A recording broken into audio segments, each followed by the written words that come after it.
Cheers. That's a crisp crack for you, UMAD. How you doing? What's up, Delphic?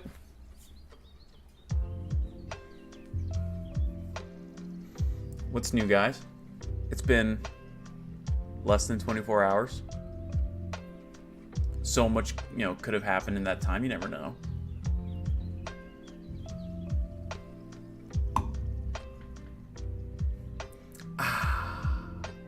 Nothing much for Delphic. Am I UMAD? Just trying to, fit in streams where I can, and I figured since no sales stream tonight, that I got nothing better to do. What up, Sheldon? How you doing?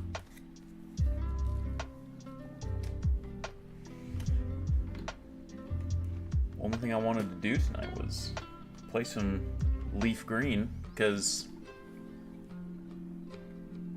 we're pretty much done with Fire Red.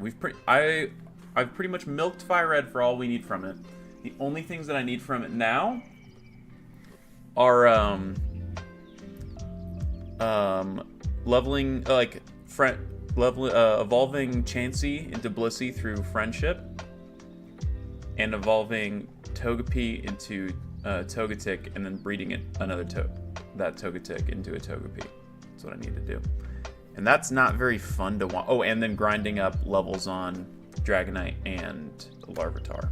So I won't do that because it's not very entertaining. You know what I mean? And I figured it'd be much more entertaining if we just start playing Leaf Green tonight. You know what I mean? What up, Drake? What up, Drew going? How y'all doing?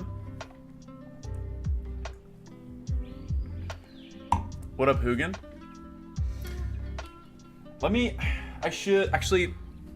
I should grab my copy of Fire Red and just show y'all the save file real quick.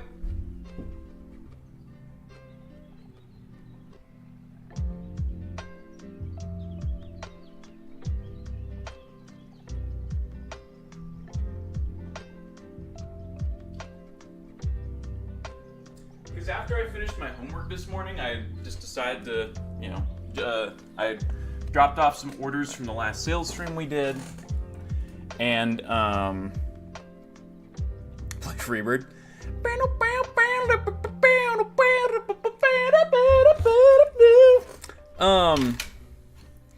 I was just catching up on Demon Slayer, and so I decided to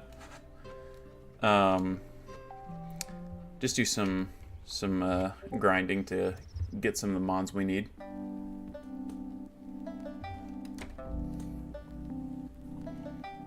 Yo, Drake watched Truman Show for the first time? It's peak. It's peak.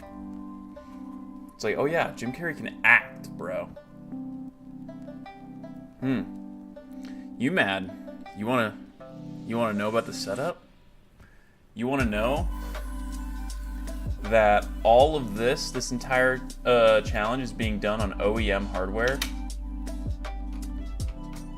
That this entire living dex is being housed on my childhood copy of Fire Red? This cart, bro? Look at the new camera! It's able to focus in on the cart!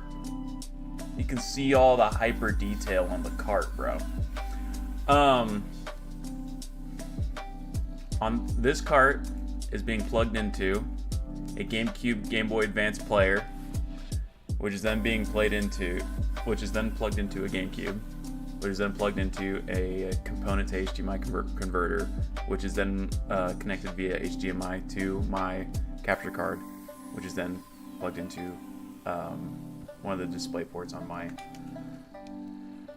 PC. So that is how this whole show is being brought to you all through the jankiest setup. But it is a setup that preserves the authentic nature of this challenge. Technically, this could all be done on an analog pocket. Yeah, you Matt. I've got it down to a science. Honestly, I think that I've been able to kind of make it work, no matter where. But there's a lot of moving pieces. So, you know, if anything breaks along those lines, it's like I'm screwed.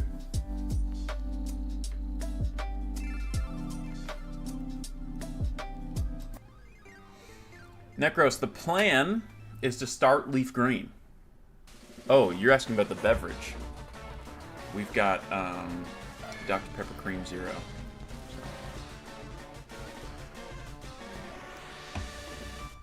Yo, really, Drugong? Dude, the white Nuzlocke was crazy. It was crazy. I did have a crocodile in the third attempt, didn't I? But it died in the very end.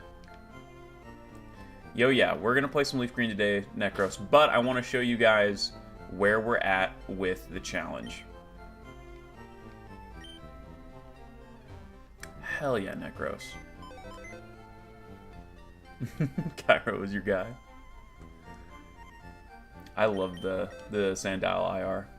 It's just a good card. It's a good card.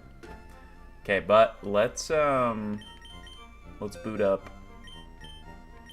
So I think that I have almost milk. I think I've done essentially everything I can do in Fire Red, besides just a little bit of grinding that I'll do off stream. We have all of our Charizard line, Blastoise line, Butterfree line, Beedrill, Pidgeot, Raticate, Vero, Arbok, Raichu, missing Sandshrew, Sandslash. Yo, Drake, first chem exams tomorrow. Good luck. Good luck. You're not cooked. You're actually goated with the sauce. Okay, Nido Queen line, good. Nido King line, good. Clefable line, good. Wigglytuff, good. Golbat, good. Vileplume, Parasect, Venomoth. Dugtrio, Persian, Golduck, Primeape, Arcanine, Poliwrath, Alakazam, Machamp, Tentacruel. This is the Bellsprout line. Golem, Rapidash, Magneton, Farfetch'd, Dodrio, Dewgong. Shout out Drugong. Muck, Shell, Cloyster, Gengar, Onix, Hypno, Kingler, Electrode, Executor, Marowak. Both Hitmons. We have both Hitmons. Necros, it was all because the guard wasn't included. Dear Lord. Dear Lord. Lickitung, Weezing, Rhydon, Chansey.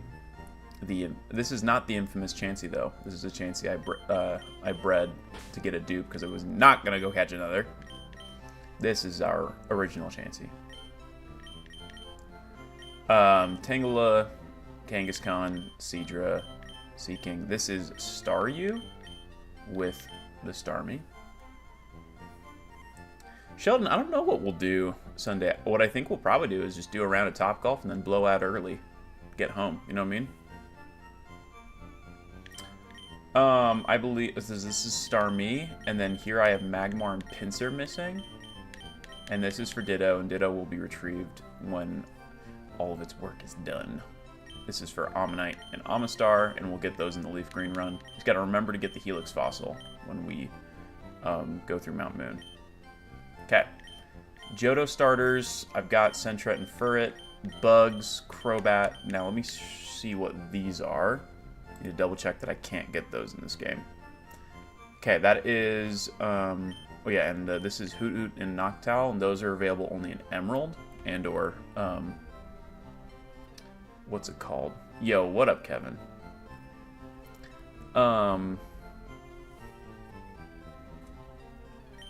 This is for...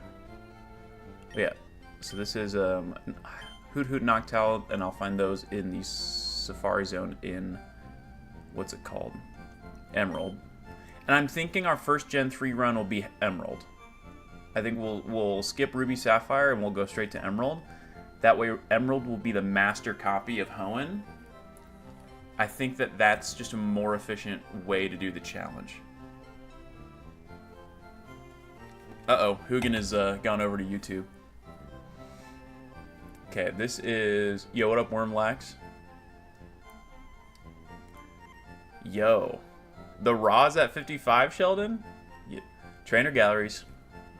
Getting their time in the sun. Chinchou and Lantern are in Emerald. Togetic I need to do off stream because it's friendship. Now Mareep, Flaffy, and Ampharos. So, those are Emerald postgame. And then Marill and Azumarill, very easily obtainable in Hoenn, but they're also obtainable in Leaf Green postgame. So we'll probably just do those Leaf Green postgames since we need to do the Leaf Green postgame anyway. You know what I mean? Because we need Misdreavus and Sneasel from the Leaf Green postgame. And this is Sudowoodo, who is Emerald. Apom, Sunkern, Sunflora are Emerald. So much Gen 2 is Emerald. And then here is Espeon and Umbreon. Yo, what up, Mets? Espeon and Umbreon are the weirdest, one of the weirdest aspects of this entire challenge, because here's how it works. Espeon and Umbreon require a day-night cycle to even function.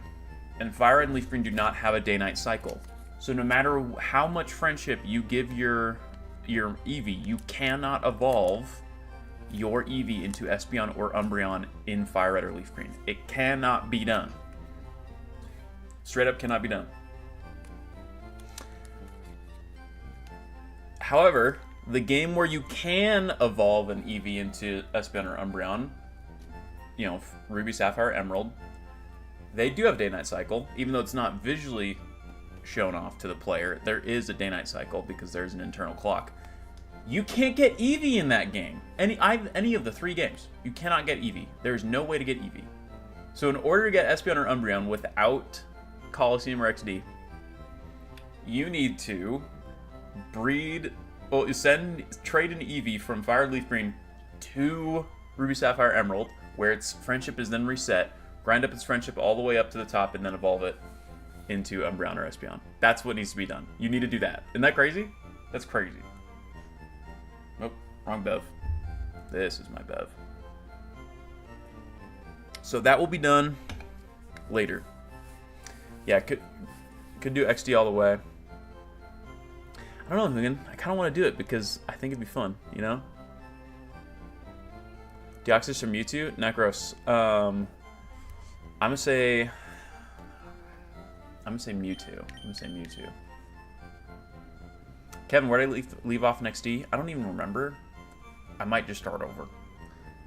Because that'll be pretty far away from where we're at now anyway. Because I'll do that after getting everything else that I need. And then we'll do that. Okay, this is Slowking. We can start over again. Jesus. Slowking we will get in Leaf Green because we only get 1 King's Rock per save file, and I already used the 1 King's Rock from Fire Red. Actually, no, you can get a 2nd King's Rock. It's just through the Trainer Tower, but you can't get Slowpoke in this game anyway. So it's best to just play Leaf Green through and get a Slowking. Misdreavus is post-game of Leaf Green. Girafarig is Emerald. Pineco is Emerald, with Fortress, of course. Gligar, Emerald. Steelix will get through Leaf Green, because we only get one, the Metal Coat, and then there is technically one through the Trainer Tower, but I'd rather just get it through Leaf Green, since we need to get it anyway. Snubbull and Granbull are Emerald. Quillfish and Caesar were good. Shuckle is Emerald Safari Zone. Oh yeah, Mets. Right after we kind of do this head count, I'm going to boot up Leaf Green. Heracross were good. Sneasel's Leaf Green. Teddiursa and Ursaring are Emerald. I have Magcargo in my party. It was for just hatching eggs. Swinub and Piloswine. I've got Corsola is Emerald. Remoraid, Octillery are Leaf Green. Mantine's Leaf Green. Houndour, Emerald. Houndoom. I've got Kingdra, Phanpy, Donphan, Porygon 2, and Stantler is Emerald. Smeargle is Emerald. Magby is Leaf Green, because we need Magmar, and we'll breed Magmar. And then Miltank is Emerald. Blissey, I'm going to do off stream, and then Raikou, Entei, Suicune will probably do. We'll most likely get from Coliseum. Yo, what up, Pingvini? What up, Sam? And then I need to grind up Larvae, Puppy, Tyranitar, and then the best way to get Lugia is through XD, and Ho-Oh is through Coliseum, and that will be a grind. Celebi, we will cross that bridge when we come to it. Yeah, definitely not Sparkling Mop. What are you talking about? Coliseum is... It's kind of like Stadium. It does have a free battle mode, but it doesn't have mini games like Stadium. It has a single-player campaign. It has a story. It's really cool. It's an RPG. And then from here on out, this is Celebi. John Williams is the man. We've got Trico. And then it's all the Gen 3 Mons. And the bulk of them will be caught through Emerald, of course. But there are very specific Pokemon in the Emerald Pokedex that you cannot get in Emerald. Those being Zangoose. Zangoose is restricted only to Ruby. And Lunatone. Lunatone is only to Sapphire. It's funny because you can get Solrock and Seviper in Emerald, which are a Ruby and a Sapphire exclusive, respectively. But they decide to just give you one from each game in Emerald. It's interesting. Literally, the only thing we need to play Ruby for. Let me double check this. The only thing we need to even play Ruby for, I believe, is our starter and Zangoose. Yo, what up, Bolilo?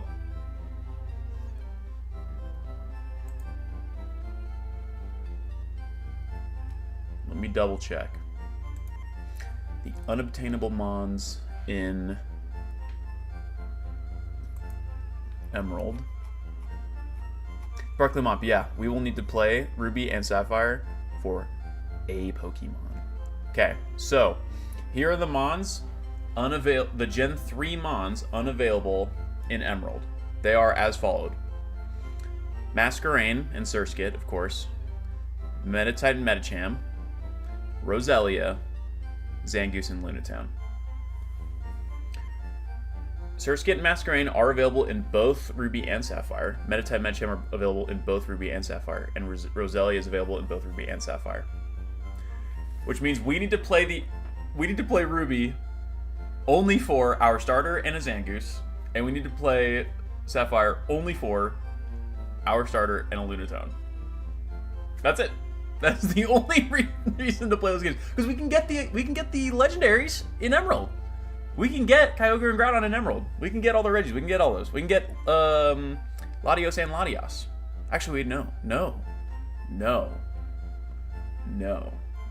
We can get one of them in Emerald. We can only get one of them in Emerald, because after you beat the Elite Four, you go to the TV. And your mom asks you to, like, describe the Pokemon you see on the TV, and you say if it's red or if it's blue, and that choice populates Latios or Latias in your game. So, we will need to play either Sapphire or Ruby all the way to the end, depending on our choice in Emerald, to get the roaming legendary that we didn't get in Emerald. So say if I get, because Latias is in Sapphire, right? So say if I choose Latios at the end of Emerald, we would need to play through Sapphire to the end for the sake of getting Latias. Wow. Just get the Yuntic. Yeah. So, Kevin asks, how are we going to get Jirachi? Because here's the unavailable Mons. The distribution exclusives are Mew, Celebi, Jirachi, and Deoxys. Those four, right? Everything else we can get. We can get Lugia, we can get Ho-Oh. is sketchy stuff nowadays with like RNG manipulation and that type of thing that can populate events into your game, but I don't know how deep I want to go into that. What I think I might do is buy a Game Shark and populate the events in my game and then go catch the mons, because I don't think that's cheating. I think like literally you can't even get them anymore. Just populate the events in and then we can go catch them together, you know?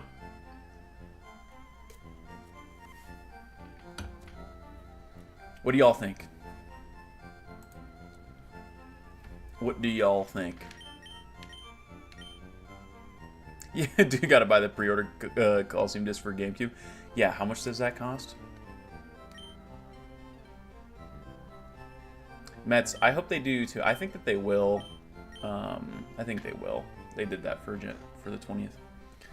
It is a legit way to get Jirachi, and I mean, I could technically buy the Japanese copy of the pre-order disc, and it would come with Selby. I don't know what like region locks might screw me over, but we'll cross that bridge when we come to it. We don't need to focus on it yet because there stands between us like 200 mons that we need to catch. So let's switch out our carts.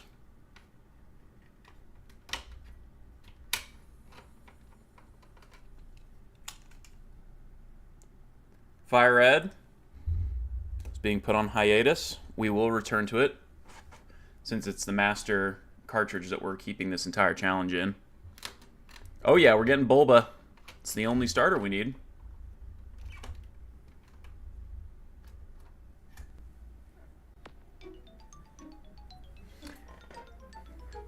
And starting Bulba will mean that on stream I will have done a run in Gen 3 with each Kanto starter. Since we used Valentine for the Nuzlocke.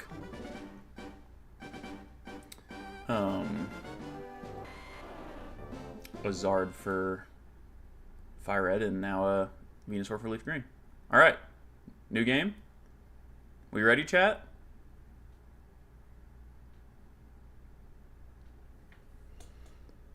How ready are we? Ribbit? Alright. We're so ready!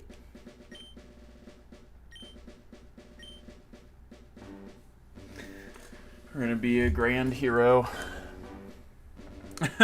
Bulba and Bellsprout. Seeking on this team, or Jinx. I mean, I'm thinking about keeping the team actually kind of small. Just like 4 mons. And here's what I'm thinking. I'm thinking Venusaur, Starmie, Ninetales, Pinsir. But I'm also open to switching out the Ninetales with a Magmar. I've never just used a Magmar. Those are all exclusives we need. Oh, and maybe a Sandslash.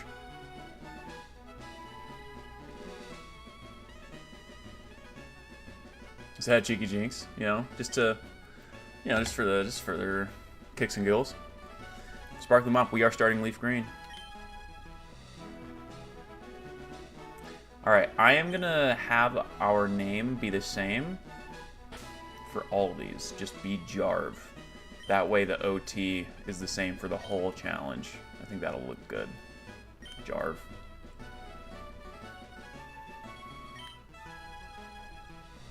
We are starting Leaf Green right now. Bonk. This is my grandson. Oh, what do we name our rival this time? Yo, Chupri, thanks for the follow. LeBron's in the chat for Chupri, Jay Chupri. We named it Grayson last time. Mets doesn't want me to get a Venusaur. Venusaur's gas. I love Venusaur. Alright. Okay.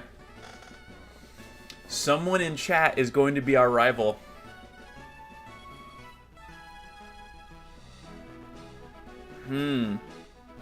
How do we do this? How do we do this? Someone in chat will be the rival. Drake Dragon wants to be, who would want to be the rival? Now keep in mind this will involve a certain amount of of getting made fun of.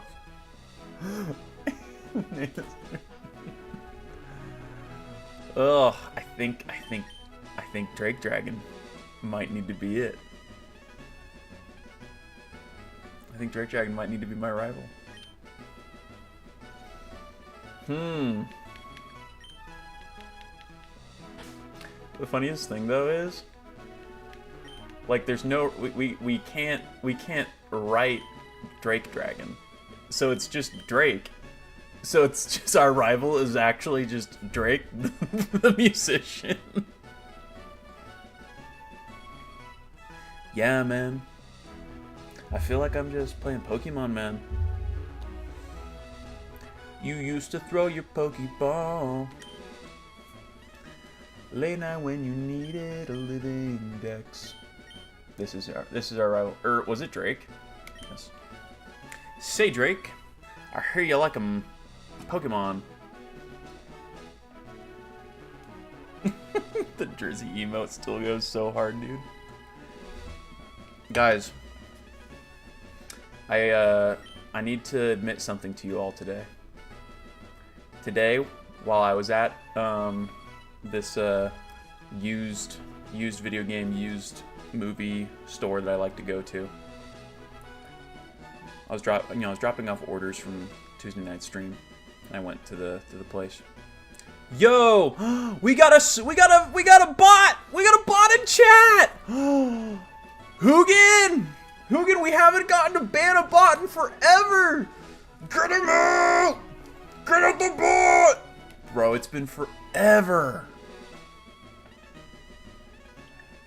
Let's go! LeBron's in the chat for Hugin who banned the bot. I got recognized at the store, at the video games, at the game store I was at. Seriously, Hugin, I forgot. It's been so long. Now, to be fair, he didn't recognize me as Jarvatar. He just recognized me as Jarchomp's brother. So, as the guy who can sing and play guitar. There's a few of those guys. Mets, Jake's selling a slab wall. I mean, so we are moving we're moving to a new studio. So we took all the slabs down anyway, and then we just decided to bring them to Pasadena, just to see what was biting anyway, since so many of those slabs had gone up, like, you know, a bunch in value. So we just we're not necessarily selling the whole thing. We just added it to the inventory before we can put it back up. You know what I mean? Not yet, Drake. I've not been recognized as Jarvatar, just as Jarchomp's brother.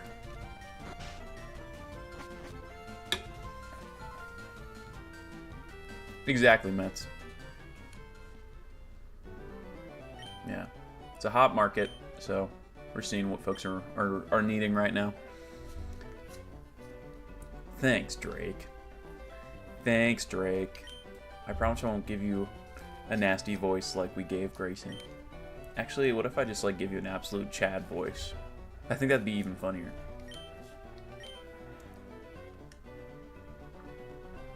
Hey, Gramps, no fair. What about me? Be patient, Drake. You can have one, too. If I remember right, this is Bulba. Yep. What up, Juniverse? I've not played Ironmon. I'm not suited for that type of thing yet. In no way am I suited for that type of thing yet. I am a casual player. I've only done 3 Nuzlocks on stream, and took me 5 attempts for just basic Emerald, 3 attempts for basic White, and then I beat Fire Red first try. Drive all the way from Indiana just to call you Jarsh's brother. Sparkling Bob, we're going to Indiana. We're going to Pokepalooza in Indiana this December. So if you are hoping to go to a cool card show, that might be a good one to go to. Mets Ironmon is it's a specific type of challenge where you Nuzlocke the game with one Pokemon. And a Nuzlocke is like you play the game, and if your Pokemon faints, it's dead and you can't use it anymore. But you're at least allowed an entire team, right? But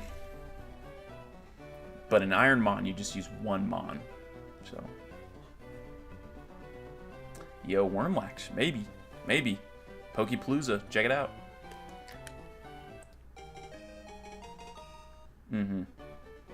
Yeah, it's crazy. It is a crazy challenge. There's a lot of it's pretty popular right now. A lot of folks been doing it. But I'm just trying to do this living dex. All right. Let's see if yo, here's the thing though, Drake. It would have been so much better if we had named you Drake the last run, because in that run you started with a Squirtle. But in this one you have a Charmander. I think it's in Indianapolis. Maybe it'll be that good, maybe. Wait, Jarv, let's check out our Pokemon. Come on, I'll take you on. At least you get the Chad voice. Rival Drake would like to battle. So yeah, let me take a quick head count of this run, what we need. We need Venusaur, Sandslash, Ninetales, Magmar, Pinsir, Amistar, Victory Bell. We don't need Jinx. We do not need Jinx. We definitely do not need Jinx. We need Slowpoke, Slowbro, and Slowking. And then post game we need Misdreavus, we need Sneasel, we need Mantine, we need Octillery. Yeah, Junie, it's an insane challenge, but folks have succeeded. Folks have done it. I am probably not going to be one of them. Yo, am I going to lose? We clutch! Speed tie! Bulbasaur's goated!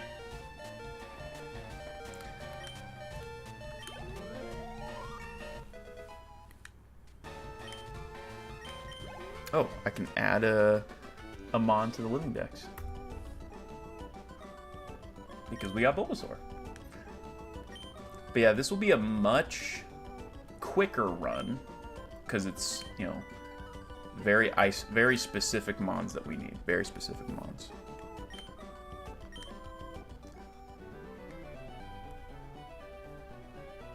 Hell yeah, Mets.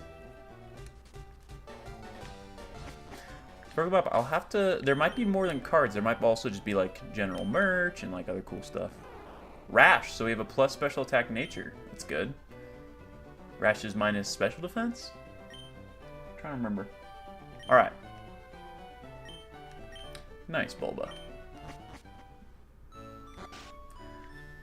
And there's nobody before Brock that we even need to catch. So we can just kind of solo everyone with Bulba, because we can, because it's Bulba. And then we'll catch a Sandshrew. Yeah. Mets, we have not opened a pack yet. We have not opened a pack yet. We usually do that at an hour in.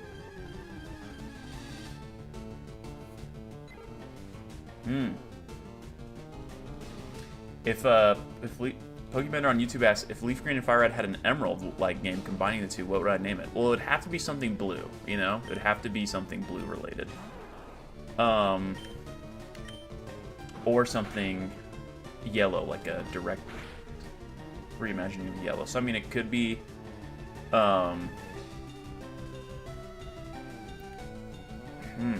Red, Leaf Green, maybe like Storm Blue. I mean, Ocean Blue doesn't seem very, like Water Blue, no. I think Storm Blue would go hard.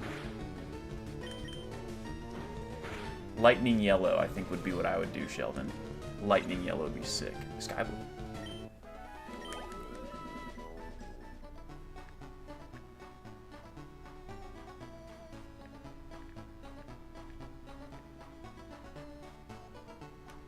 But I would love... Yeah, Storm Blue would be cool. Yeah, Storm Blue. Major changes I would make. Have a day-night cycle that has a actual, like, visual impact on the region. Add berry bushes. Add more double battles, like how they have in Emerald, where you can have, like, optional double battles or single battles. I think that that's just a great aspect of Emerald and like really increases replay value. Ooh, well, I got wrecked by a Pidgey. Animated sprites like Emerald, of course. Same Mets. I think the Indigo Disc is like probably one of the best parts of all of Scarlet and Violet. Especially based on just like how genuinely like hard it is. If you make a team in the Indigo Disc, it's actually a very, very hard DLC and it makes it so much more fun. Heard enough, get this bed in front of the desk. Well here's my thing, Pokebender. I think I would love to team up with people who are really good at ROM hacks. I don't know anything about coding. I don't. But I think I'm a good idea guy. and that is, you know, that's a that's indicative of the fact that I don't know anything about coding or game design. It's like, well, I'm a good idea guy. I think anyone can say that. But here's my thing is like, I think that a lot of ROM hacks try too much. They do too much. I think that the intrinsic quality of a lot of these Pokemon games, the bones that they have, is good enough already. And there are just tiny minor tweaks. And that's why I think Crystal Legacy is so good. I think Crystal Legacy is so good. I've played a couple ROM hacks. Crystal Legacy is my favorite by far. Because all it does is just enhance and make better aspects of the game without changing fundamental aspects of what makes Crystal great. You know what I mean? Yeah, it's the beauty and the simplicity. So many of the story, like for example, I watch a lot of what's the guy's name that does all of his videos are him doing like super niche ROM hacks. Zwigo. I've watched a lot of Zwigo's videos, right? And he's really scraping the bottom of the barrel to like find new ROM hacks to play for his content. And so many of them that I watch, I'm like, I don't like this at all. The story tries too hard to be way too high concept. There's always multiverses and dimensional portals, and the stakes are so high, and the fate of the universe is always there. And it's like, I don't think that's necessary for telling a good Pokemon narrative. You know, like definitely there are Pokemon games that I love that have high stakes and high concept plots. You know, Platinum probably being the highest concept one. It's like Satan has come out of hell to steal a man trying to unmake the universe. That's pretty crazy. But the simplicity of Red and Blue, and especially Gold and Silver's narrative, and then on top of that, the simplicity in the Scarlet and Violet DLC's narrative of it being a very contained human story about a young man who gets screwed over, and you have to help him. That's the best part of that entire narrative, is that it's a very human and character driven story. I would want to do something similar, something very simple and condensed and character driven, but not compromising critical aspects of Pokemon gameplay. For example, you need as much time as humanly possible on your own, just navigating the region and catching Pokemon. The story should not get in the way of your ability to just go out there and find new friends to catch. Sparkling Bob, I would do Chinese. I love Chinese. Kodak, my Poke knowledge is definitely up there. It's definitely up there. Mets, the region is the Kalos region. So it's the region in X and Y. It's based off of France. Ha ha! Ha ha! Jarvan Drake, take these in with you. Jarvan, see Pokedex, Professor up.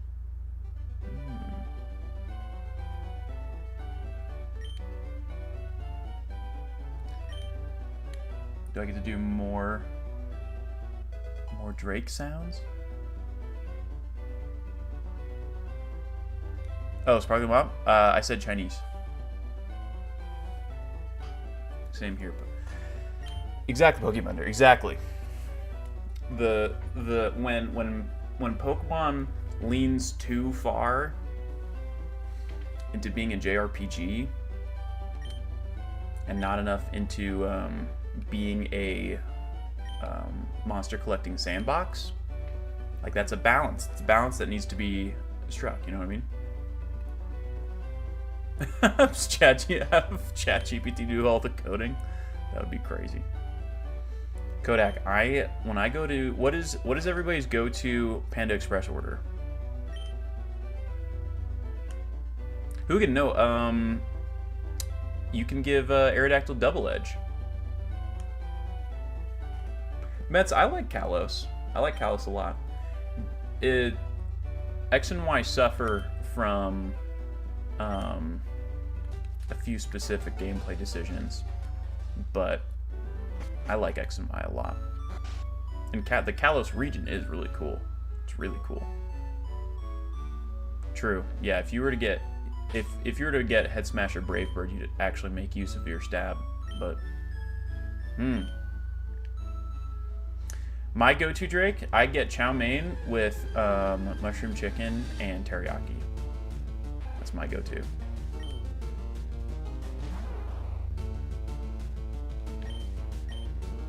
Oh, Adder sleepover? When's that happening? A lot of love for orange chicken. I've never been a fan. I do, like, when it's presented to me, of course I eat it, and I like it enough, but I don't go for it, you know what I mean? But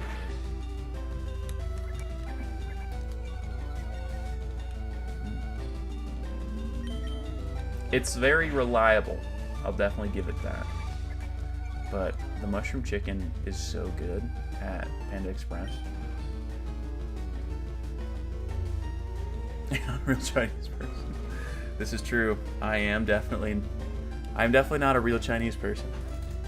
I also have never claimed to be a real Chinese person.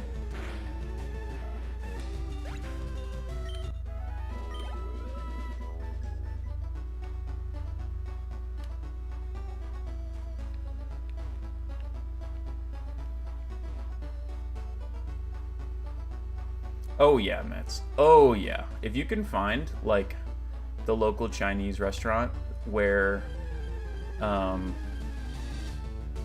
they don't take down your order, they just ask you what you want and then they commit it to memory, and then their kid is like playing on an iPad in a stall to your left, that's where you want to go for good Chinese food.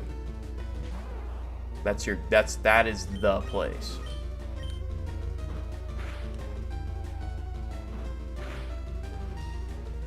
Drew, you must support on because they got Dame back.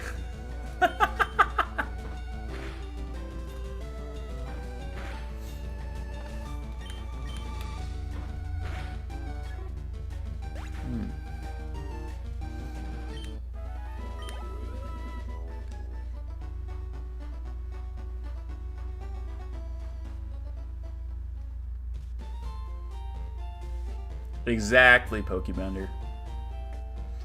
And it's like, and the portions are just unbelievably massive. It's just so much food. You know what I mean? It's the best.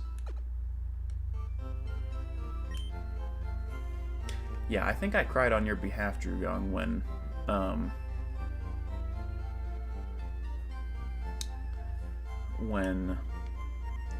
it came out that Dame was coming back to Portland.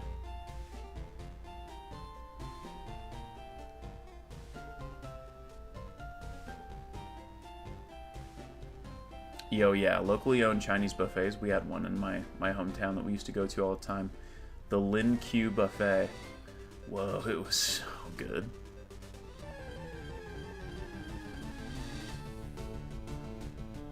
Really? Interesting, Hogan.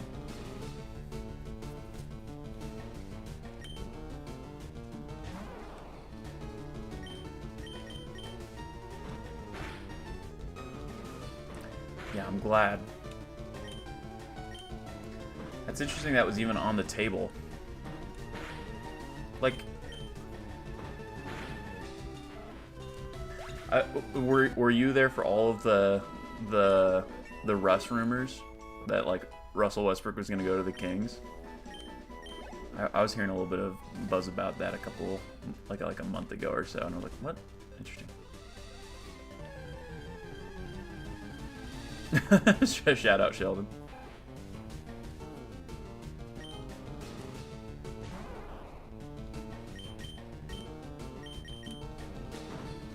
Russ isn't done.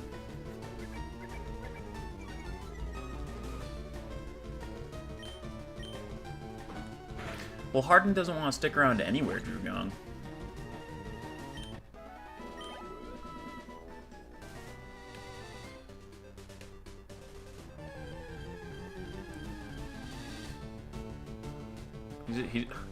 For someone who loves basketball, he just can never be satisfied playing basketball.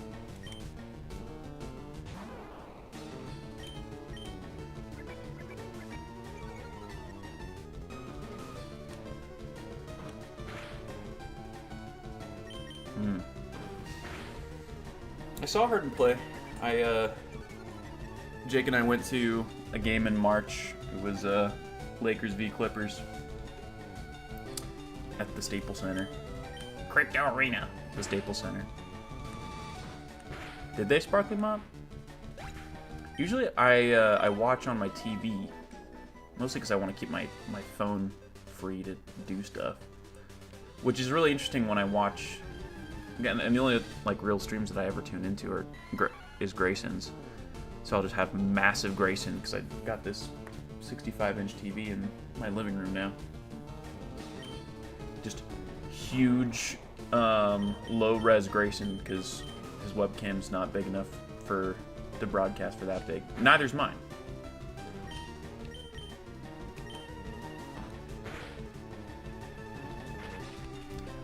The best option for watching Twitch, though, is desktop, I think, personally. Because the one on the TV, for whatever reason, the chat's also, like, really delayed. And you can't even, like, use chat. You need to still chat on your phone. It's goofy. I have not been following this whole Kawhi thing. I don't know if there's been any developments or investigations around it.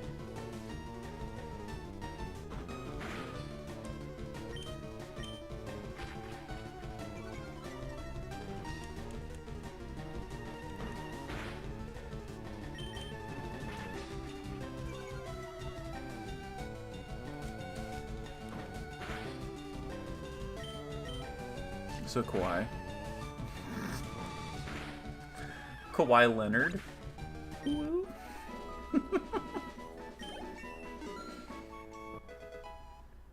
Are they really, Drew Gog? Is there like actual... Are they actually gonna do something about it?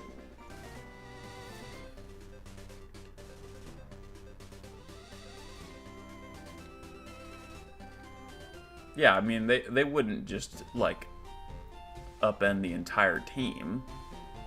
If anything, it would... I think any and all punishment that gets dished out would just go towards Kawhi's contract. Drew Gong. I mean,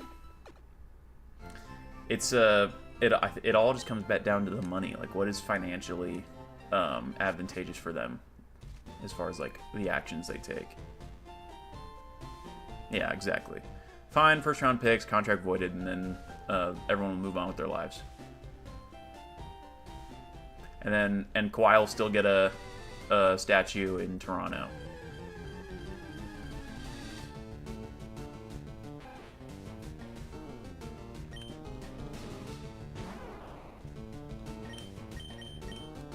Yeah, Adam Silver looks like the person to be the bad guy in a movie about a National Basketball Association.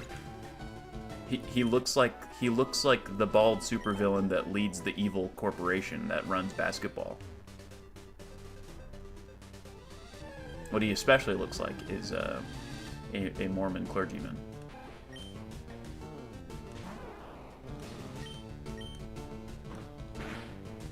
That I can say on authority.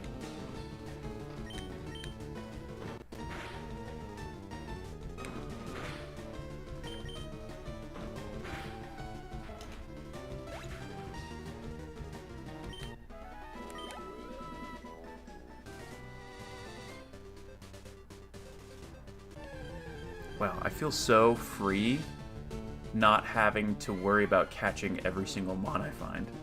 And just knowing that I only need to catch very specific ones. Yeah. Drew Gronk, I mean, but the thing is, I don't think that this is new. I would be so surprised if this is a new phenomenon. I bet this has been the type of thing that's been happening in the NBA for a very, very long time. You know, out of contract incentives for players to come to a team. I wouldn't be surprised. There's no way that hasn't happened a bunch of times. You know what I mean?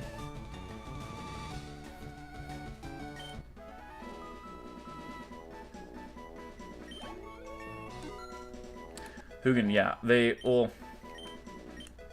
The funniest thing is that there's been so much discourse regarding NBA ratings and viewership and like hemorrhaging viewership. But the big thing is like we all know why. It's because TV in general sucks. TV sucks. No one wants to buy a subscription to watch live television, so they're not going to do that, first off. In the age of streaming, we're not going to do that. And NBA Live sucks. I mean, League Pass sucks. I shelled out for it this last season, and it seemed to be like every time I had time to watch a game, I couldn't watch it. I was like, oh, cool. Yeah. And it's just an issue with all of live sports. It's just inaccessible for viewing. With how tied up every single team is with their different broadcast rights. It's just a mess. And how accessible it is to just go all yo-ho and, you know, sail the 7 seas and get your stuff for free. Not advocating, just saying that it's a reality, that it is something that happens. Drake, you're gonna kill it. You're actually goated with the sauce. I don't know if you knew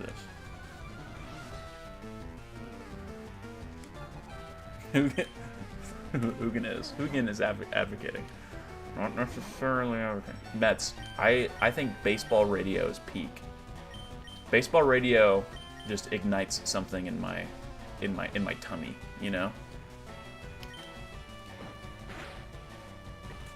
Yeah, I'll probably still do League Pass this season. I just love having I love having basketball.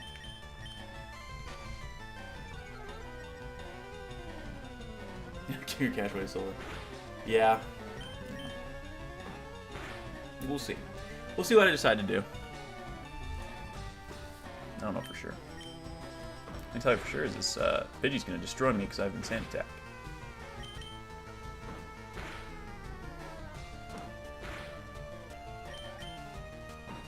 Yo, yeah, go Bills. Shout out Josh Allen. It's delicious. Well, I don't have a whole lot of health to fight this Charmander, so probably gonna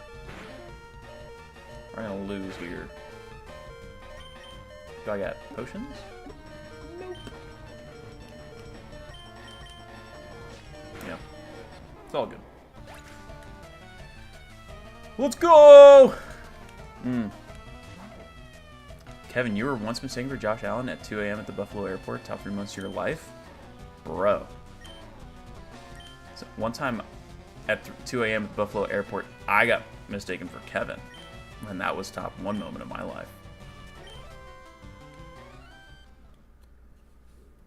Yeah, shout out Josh Allen. Bro's doing the most. For real, for real.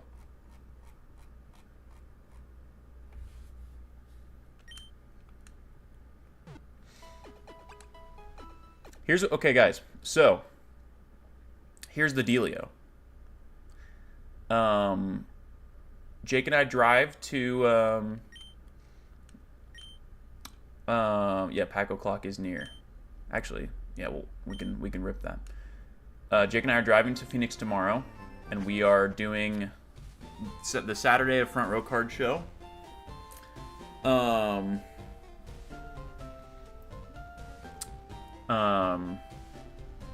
We're doing the Saturday of Front Row Card Show on Saturday, of course, and then but they've canceled Sunday because at the stadium where the Cardinals play, they're holding a memorial for Charlie Kirk, and so it'd be just kind of a mess to also organize the Sunday of Front Row around that. So they've canceled the Sunday show outright. So Jake and I are probably just going to go to Topgolf and then drive home. So I'll be back earlier than I thought. So here's what I'm thinking. Stream Monday, stream Wednesday, maybe stream Thursday or Friday, stream Saturday. I'm thinking 4 streams next week, guys. What are the thoughts?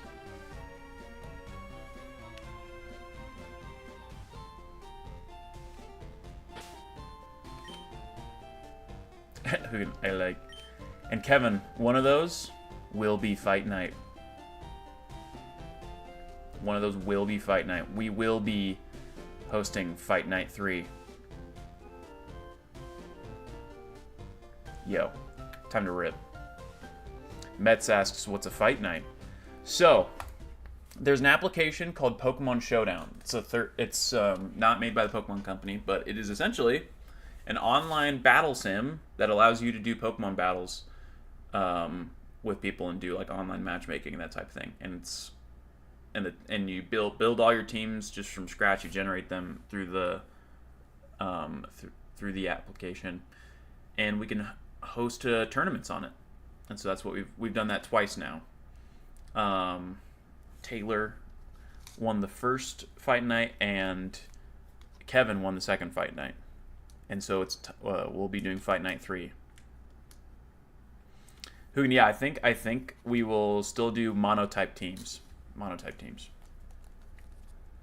Okay, it's time to rip a pack. Still ripping DR. Our only hit from this booster box is the normal Nidoking EX, which is crazy because we pulled that from the 3-pack blister, which means that we have 2 Nidoking EXs for the master set. Who do I have to thank for these packs? Rare Candy. Shout out Rare Candy. Which reminds me, I'll be announcing the winners of the giveaway on Instagram this week. Someone in chat won. Yo, one former Texan. Appreciate the follow. LeBron's in the chat. Meowth. Dwebble. Scrafty. Or Team Rocket's Great Ball. Or Beetle. Reverse Metatite. Hey! The Greeted Illustration Rare with Arvin. So cute! It's so cute. With the crystal. Okay. Yeah. We've got that for the DR Master Set. Making a sandwich. Very cute. That is like the first real hit of the box. First real hit of the box, guys. Okay, I'm going to add that to the stack. I'm going to grab a binder at some point to act as the DR Master Set. All right, did someone redeem the open a second pack? I figured that's probably going to happen, right? Yeah, one of my favorite illustration rares. See, the ones I have already, I have the Crystal. I have the Zamazenta. Now we have the Mabostiff. Who can redeem the pack? I knew it. All right. Pack 2. Fine. I'll do it myself. Just I know you guys. I know what y'all want. I know someone's gonna do it. Okay. Impidimp. Buizel. Porygon. Sudowoodo. Mudsdale. Arvin's Sandwich. Arbok. Reverse Mankey. Reverse Magikarp. Hey!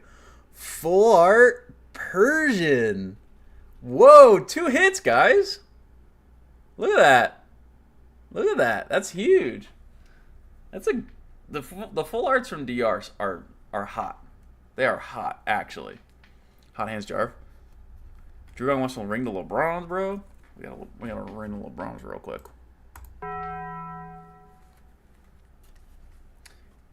Very cool. Very cool. Get that for y'all. Yeah, the full arts are so sick, dude. So sick with the trainer. Okay. Adding to the stack.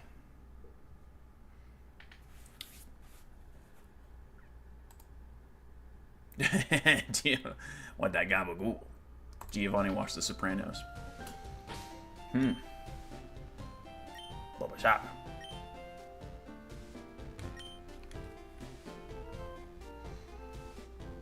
Must have been a sad time, Drake.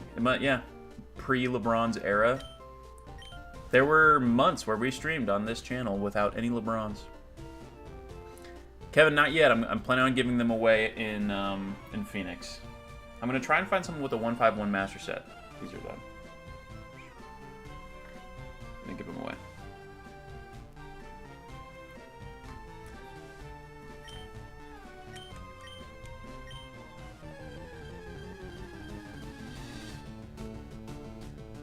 Oh, I also need to crack another bev. Cherry Coke, 0. Prepare.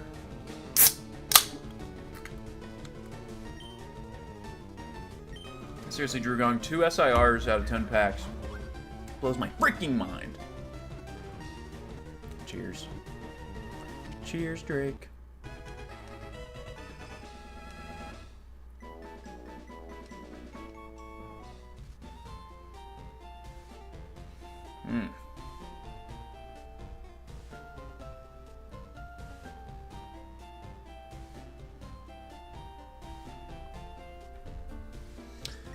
Was that educational? That was so educational, dude. Super educational, bro. Gotta scooch this over. Boop.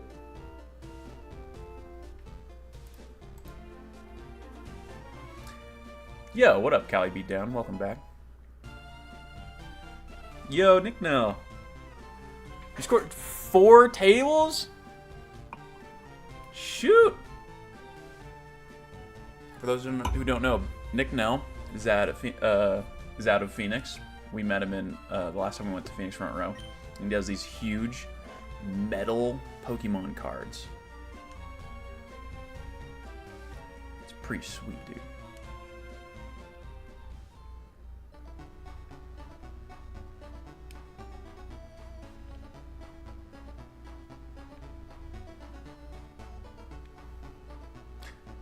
think it was I don't remember. Nick, no, did we buy them? I don't remember how it's working out.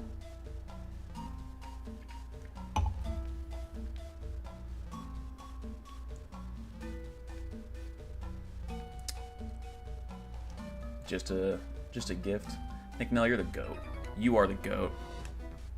Josh Allen can do no wrong. Dang, Drew Gong. Drew Gong just loves Josh Allen.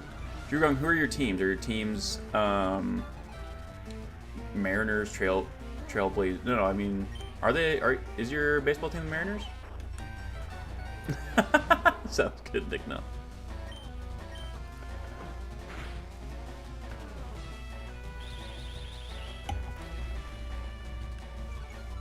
Seahawks, Mariners, Trailblazers. Okay, so you are a PNW sports fan, but you're just also a Josh Allen fan.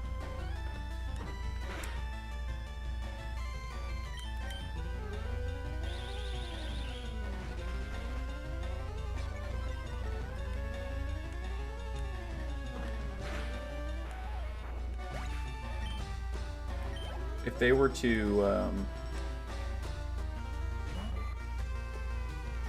they were to make a baseball team in Portland, would you jump ship? There are 3 fantasy teams. A shout out for drafting Josh Allen. Good on you.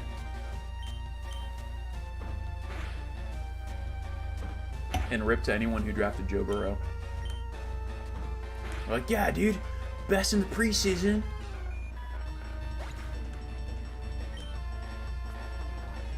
Yo, Mets. Mets a big hockey guy? I know nothing about hockey, except that I'm a San Jose Sharks fan because they're my local team. And I hear that they're the worst hockey team in the history of the sport, and that makes it even better.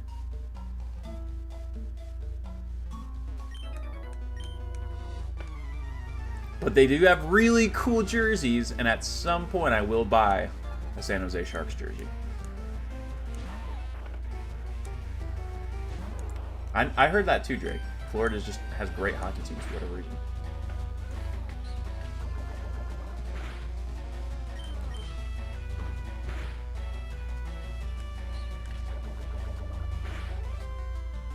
Gotcha, Drew Gong. Yeah, my NL team is the Giants, of course, but my AL team is the Mariners.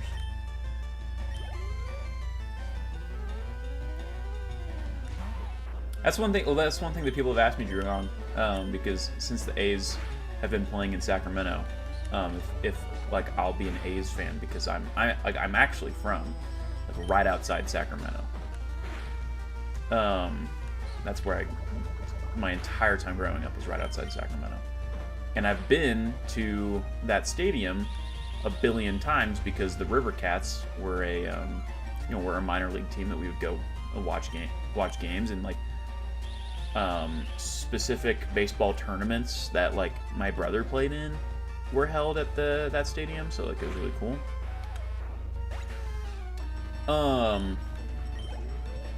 But I don't care about the A's, and I know they're not staying, even though the A's have great young players right now. They don't deserve.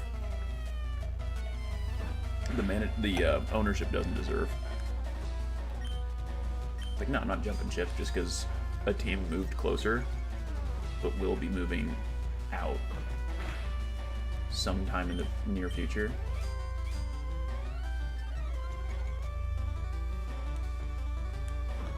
When you watch your favorite baseball team win 3 World Series in 5 years, when you are between the ages of 10 and 14, you're never going to not be a fan of that baseball team. You know what I mean? Oh yeah, Drew Gong. Oh yeah. Exactly, Mets. I was so spoiled. Like, watching my team win 3 World Series in the span of 5 years, like, that just cemented a love that will never die. It doesn't matter how bad my team gets.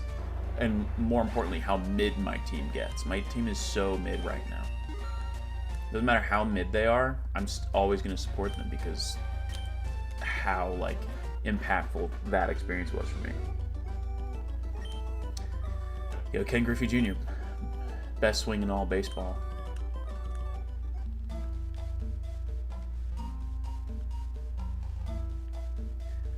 But y'all know my feelings.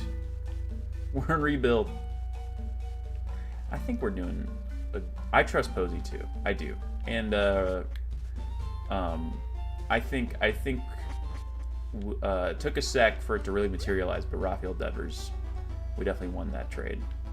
Well, I mean, we won that trade because we gave up almost nothing to get him, but.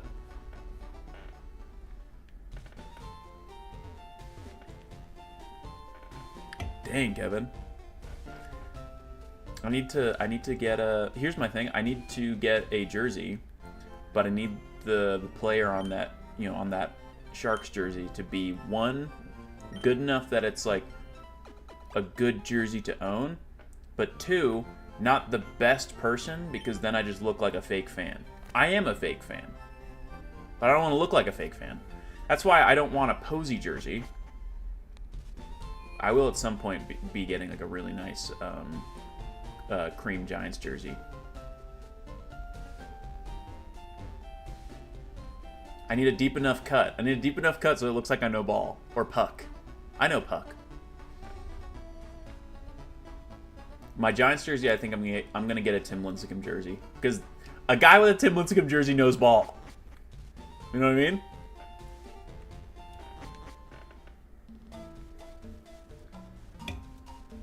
Bro does not know puck. Bro literally does not know puck.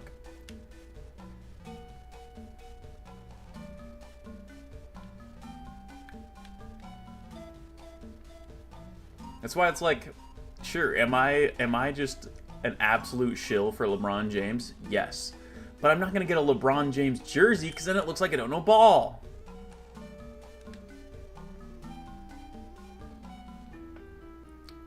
A Danny Heatley jersey. Okay, keep that in mind.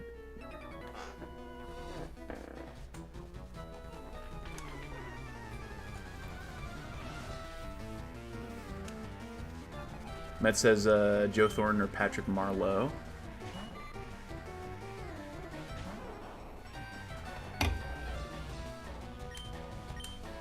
Because the irrefutable fact is that the Sharks have absolute drip. The Sharks jerseys go so hard. Let's do some oogly googling, guys.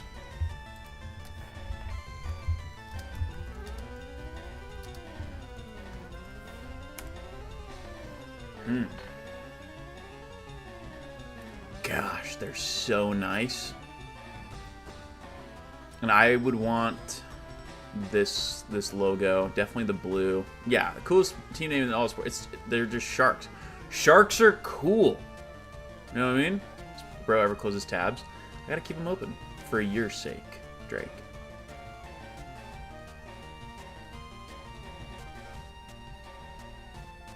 Yo, true. I mean, Wormlax, the Rockies jerseys do go hard because they're purple. Like, this just absolutely... The black alt jersey does look sick, but specifically I don't want this one because I don't want this logo, you know? I definitely don't want this. Sharks reverse retro? Okay.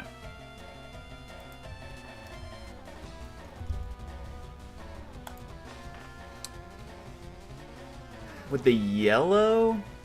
Or is it this one?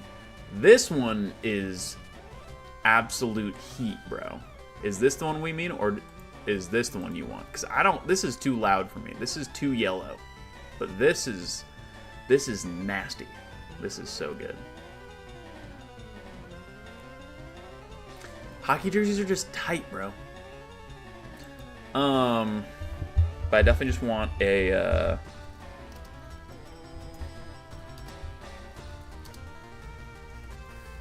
I think I want... Oh, not 49ers. I definitely want a... Well, what is this? This is crazy to me. This is really concerning. The cream is so good, dude. The cream default giant. I like the City Connect from this year more than the old ones. But this right here is just so gas. I want one of those, and I want the black. The black is... Oh, God. It's so good.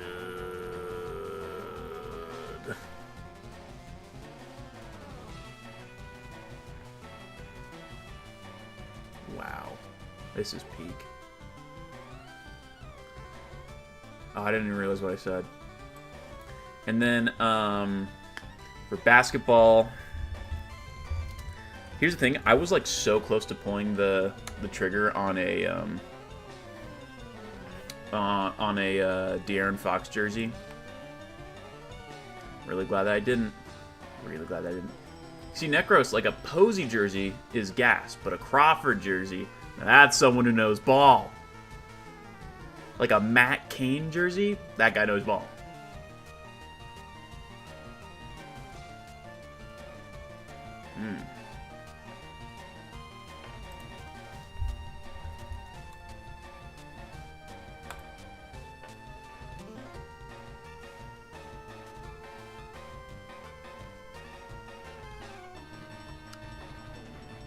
Makes me want to say Pokemon hat. I got a couple.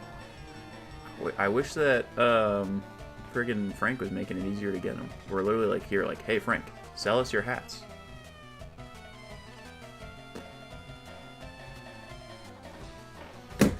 Drake, I did. I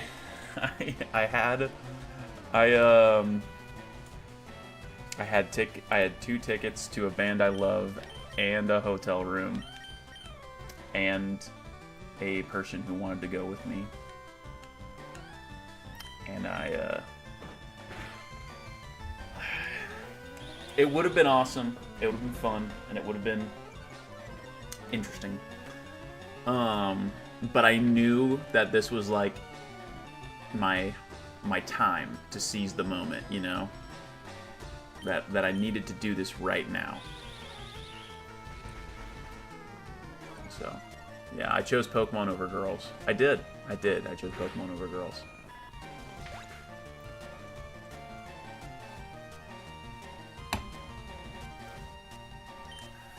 Wouldn't be the first time!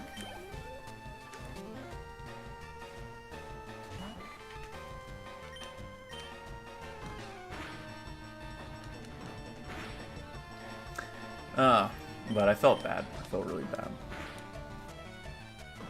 It was gonna be a lot of fun.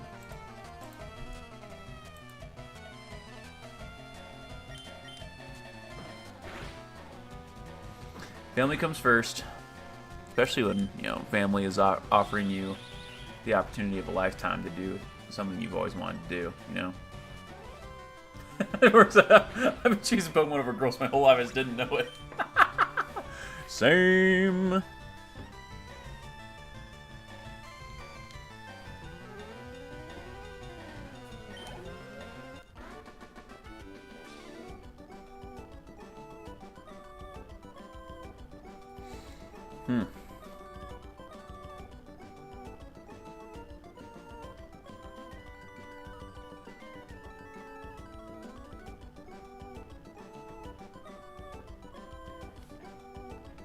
Best jersey in your closet is your OG Conway Mighty Ducks jersey. Yo. Very cool. That's crazy. I don't know anything about that. But I'm going to take you up on it. I'm not texting the Huz. Rare Candy texting me.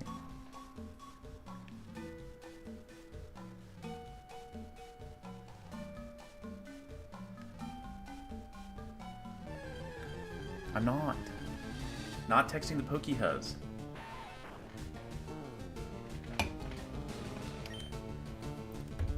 Pokemon Huz.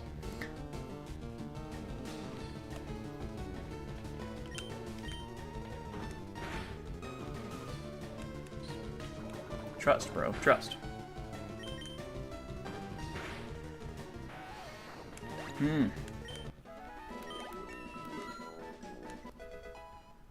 But how are you all doing? Drake or Jarv?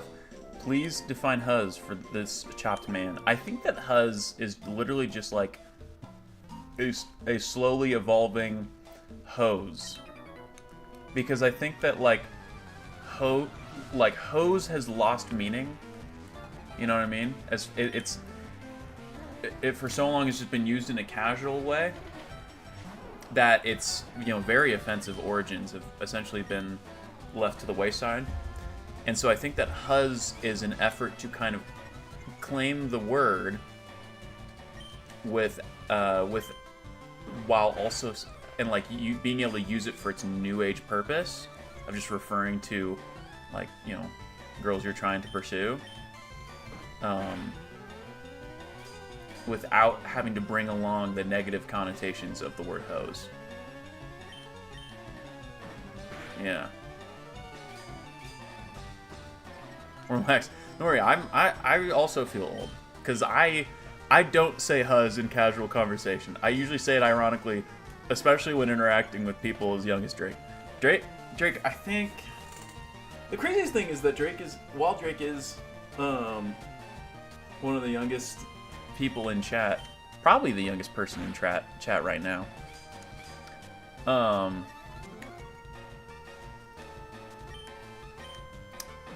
Yeah. Hose, thoughts. Thoughts, I feel, well, here's the thing is, thought's an acronym. Thought is an acronym for that hoe over there. Delphic, oh yeah, Delphic's also pretty young, if I remember right. Delphic, you're like 18 or something. Yeah, dude. Thought is an acronym. I swear to God, thought is an acronym.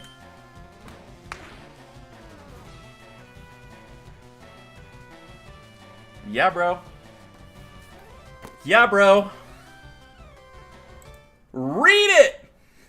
We're digging into literature on this Pokemon stream. It definitely doesn't say in my digging into literature textbook that thought is an acronym. Does this book explain Huzz? No, it mostly explains literary criticism and interpretive claims.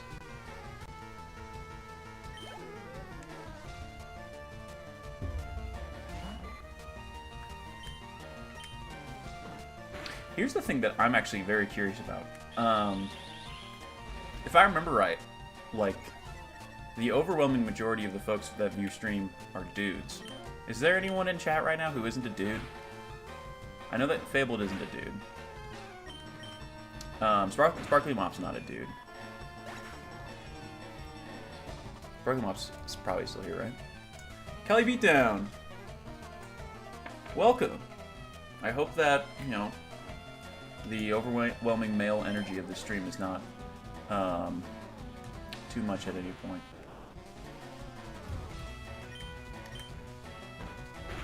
Kevin's probably a dude. Metz is a dude.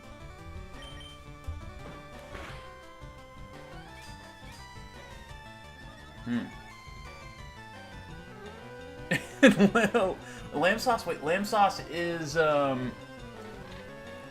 Super's big toe. Lamb sauce is Super's big toe. His Discord name, when people's Discord name and their Twitch name doesn't match, it always really trips me out because I'm like, who? But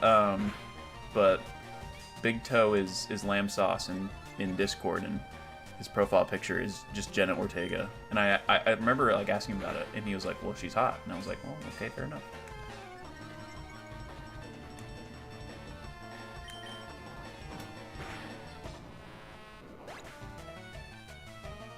Well, yeah, I mean, you're Mr. Turtle. When you have such a strong brand, Drake, it's pretty easy. Dang, Mets. Hot take. I think all women are queens. Okay. Nick Nelson, here's kind of the idea. The idea of a living dex is where you catch one of every single Pokemon and have it in your box at the same time, but not necessarily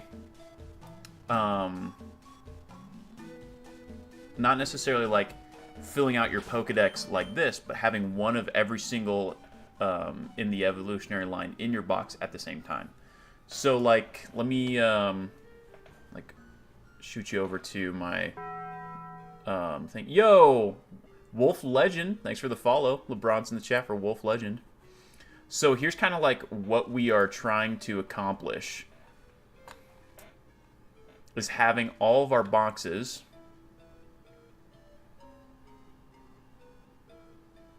look like this. A living Pokedex in the box, right? So, and the whole Pokedex is going to be housed on my Fire Red cartridge. And right now I'm playing Leaf Green just to get the specific exclusives like Sandslash and Ninetales, yada yada, right? And we have almost completely finished Kanto.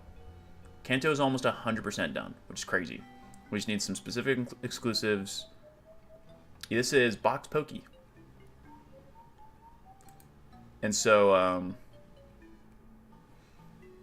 and then there's a couple like Johto exclusives we need in the post-game Leaf Green, and then there's a bunch of Johto exclusives in Emerald, and then of course a bunch of Gen 3 Mons in Emerald that we'll need to get.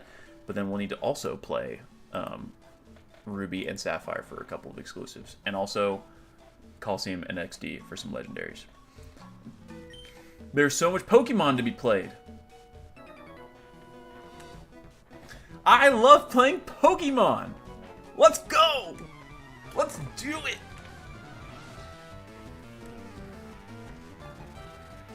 Never-ending content glitch. It really, it really is. Never-ending content glitch. We're gonna have to put it on hold because a month from now, I'm not gonna complete this challenge before ZA comes out. We're gonna have to play ZA. You know, we're gonna get to play ZA. I mean, that's coming up 1 month from now. It's crazy.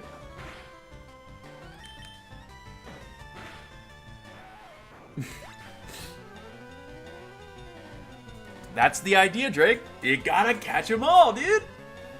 I want to complete the decks.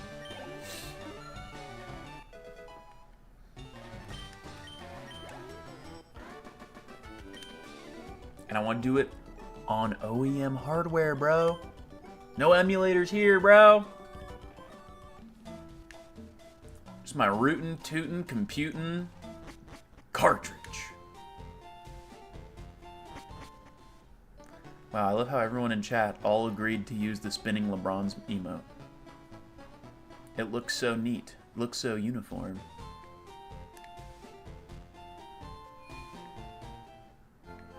That's all you think of? Bro, Drake. Drake was literally in the zone. In the auto zone.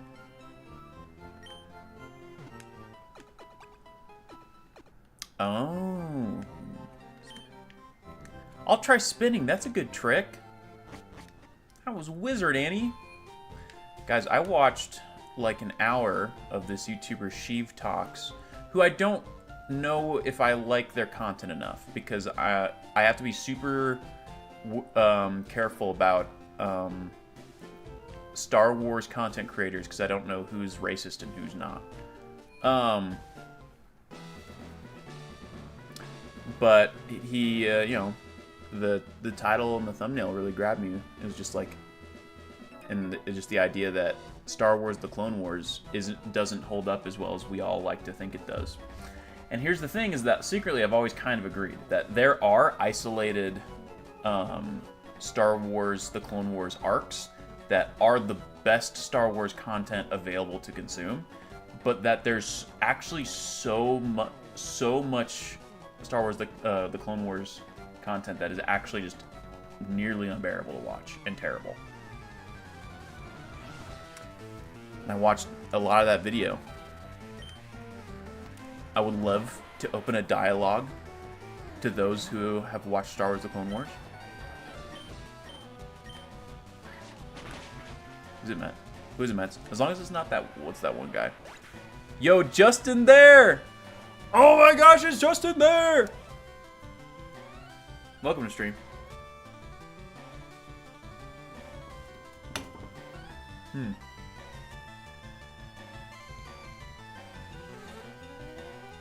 Yeah, I think so too, Wormlex. I think that's a pretty good way to divide it up. It's like one third is really good, and then like 2/3 is just like children's shovelware.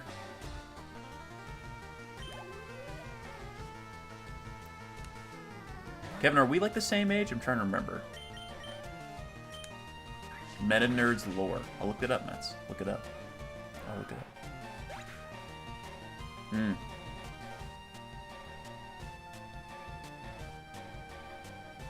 28. Okay, so yeah, we're pretty close in age. We probably would have gone to high school together, I think. If you're born in 96, potentially. Maybe not. Young Bloods. Did you graduate in 2015, Kevin, or 2014? Drake, it's a pretty wide range, because, I mean, Mets is 30s. I think UMAD's in his 30s. There's a few in their 30s, and I think the youngest are like Drake and Delphic, just graduated high school. Going forward, when I find out someone is younger than 18, we're just probably gonna not have them be in chat, because I don't want chat to feel restricted to adhering to some kind of like age constraint. You know what I'm saying? Juniverse, class of 2009. Wow. Cali Beatdown, born in 94. So Cali Beatdown's as old as Jake. Juniverse, you're as old as my brother Dylan, Jarmangander. Drew Gong's in his 30s. Wormlex is 30. Yeah. I think that for the most part, then, the average age is probably older than me in chat right now. William's got 22.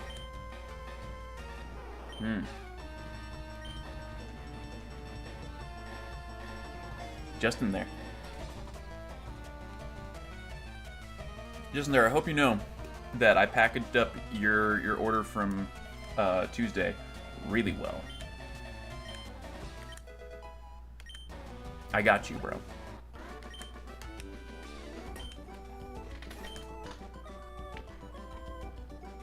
I'm in the cover stream. Let's go.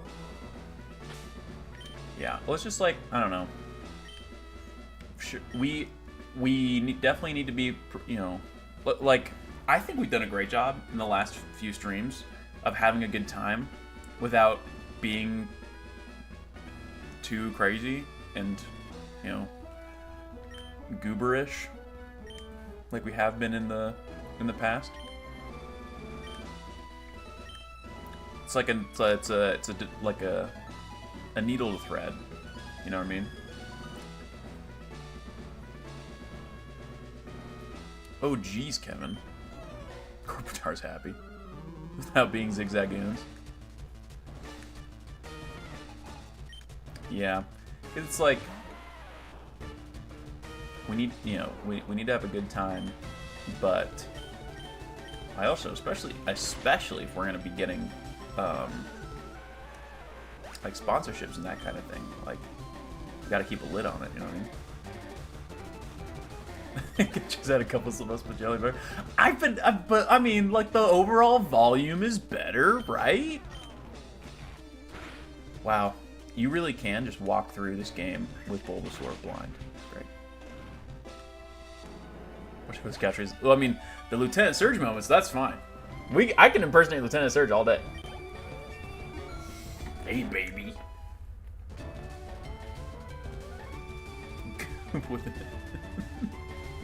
Hot takes fell off. Well, I think that, I mean, have we said all of the hot takes, Mets? Have we all just gotten so accustomed to the hot takes? Exactly, Mets. Like, you kind of like, we walked into stream and we dropped all of our hot takes. We bared it all, bared our whole souls to everyone, and now we're all chill. All chill with each other. Also, I don't know if it's gotten any attention yet, but Awen this entire time has just been on the recliner. She's just really cute. It's good that I moved the camera, because now we can see Awen at all times.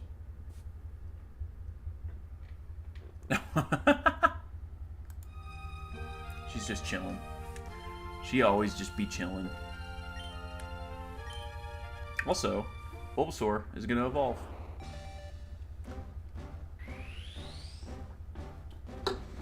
And our first Pokemon for the team will be Sandshrew. It's definitely Pog.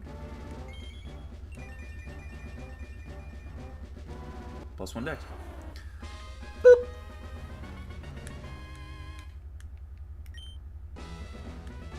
Yo, Justin, it is looking cozy. It's actually looking super cozy.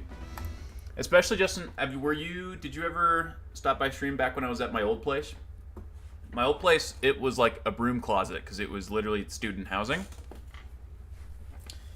I mean, Drake, I like pressing the button. And also, I'm undercounting right now anyway. Right here, I've got my bookshelf.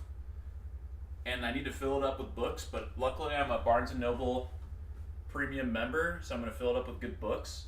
Yesterday, I picked up a copy of Emma by Jane Austen. So, not yesterday, like a couple days ago. So I need it for a class, and also I need to read more Jane Austen in general. But yeah, bookshelf with books, this recliner, and Aowen loves it. This is a couch with a chase on the left side, and you can't really see it. I mean, can I just like show y'all? I should just show y'all. Yeah. Let's take my... Yo, Juniverse, appreciate the sub. All right. Yeah, so yeah, TV, bookshelves on either side, coffee table, recliner. Like, we're really living here, dude. Like, this is the, like, I feel like I am living in an adult's living room. It's incredible. Room tour. And then, of course, I'm going to get a new stand for my record player, because this one's actually falling apart. It's a piece of crap. It's broken. But I need to find something that can house my guitar amp underneath it, because I don't really have another good place to put my guitar amp, you know?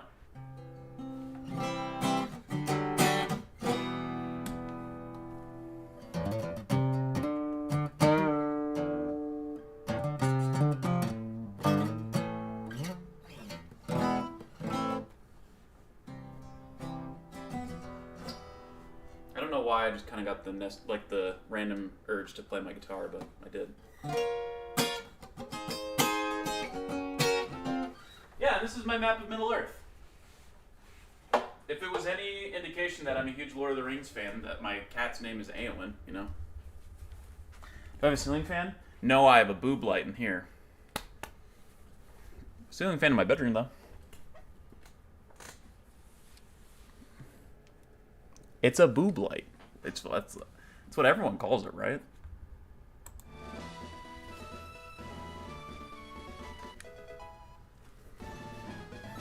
What did I get what that meant? Because it's what it means. Everyone knows that's what that means. Like, look.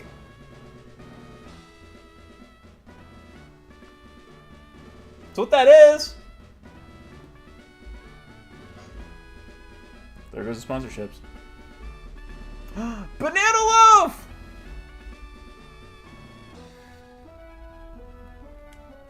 Delete the VOD. No! No!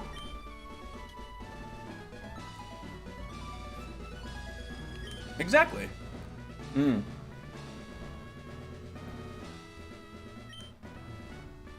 Someone clip it first.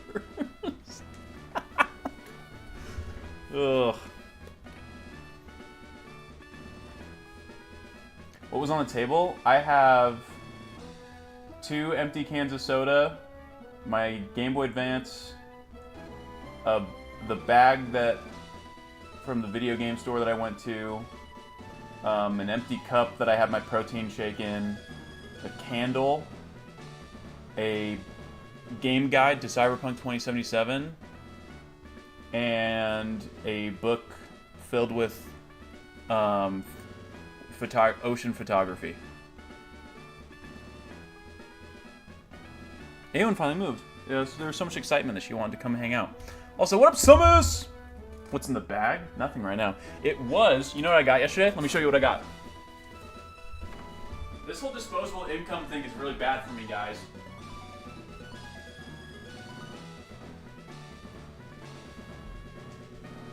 Because who knows anything?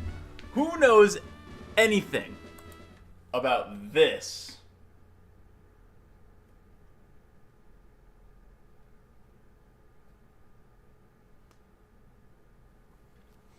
Yes, I bought this.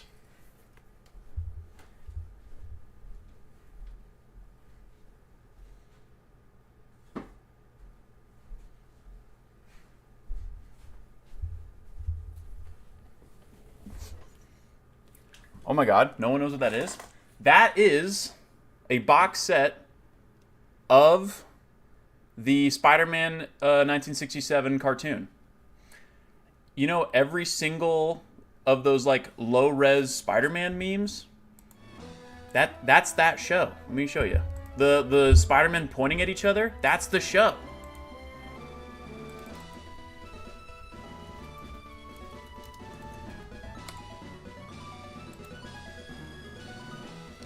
That's that show. That's that show. This is a top tier meme, actually. This is a new development. This is that show. This is that show. This one. It's all the 67 show. And I have watched the whole thing because I was a huge Spider-Man kid, you know. Sumus, I actually did not see the Umbreon. So what? It was a first ed Discovery Holo and a PSA 10. Because I didn't actually get to see it. Well, yeah, I mean, the Batman animated series is among the best cartoons ever. Yeah. Yeah, I didn't see it, Sumus. My guess is that he was bringing it because he wanted to just, like, flex at this local show. Sometimes people do that. We may or may not be, you know, people that do that sometimes. Banana loaf. We will see you there, bro. Exactly, Nick Nell. It's iconic.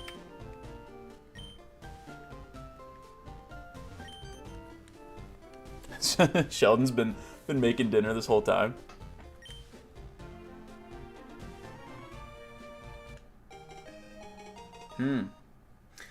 Banana, we have gotten so many recommendations for what deep dish to do because I'm not a deep dish guy and I am willing to try authentic Chicago style deep dish in order to be won over.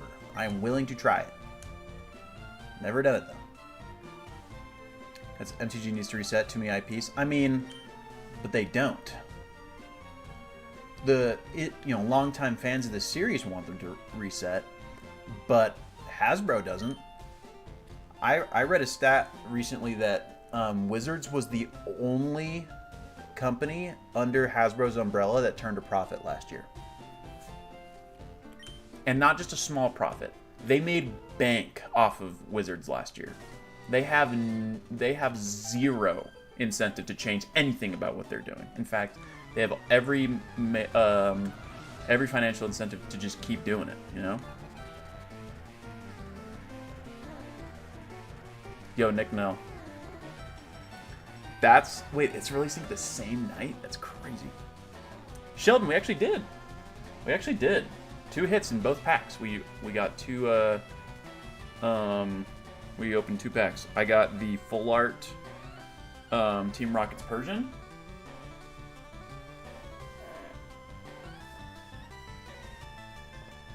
And I got the, where'd it go? Ah, here it is. I got the Arvin's Greedent illustration rare. Yo, just in there. Welcome to Twitch. Welcome to Twitch. Appreciate the follow. I was gonna say, I think that the viewing experience in general is much better on Twitch than YouTube. So I'm glad you came on over.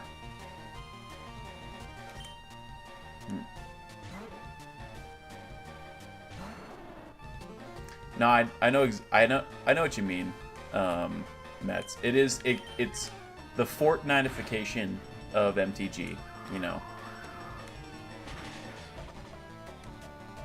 Yo, yeah, Sumus. Yeah, Twitch is more lively. You get to participate more with folks in chat. You get to, and the best part is you get to use the emotes, because we have gas emotes in Twitch. I am very proud of my shitty emotes. Sheldon, of me being exposed to deep dish.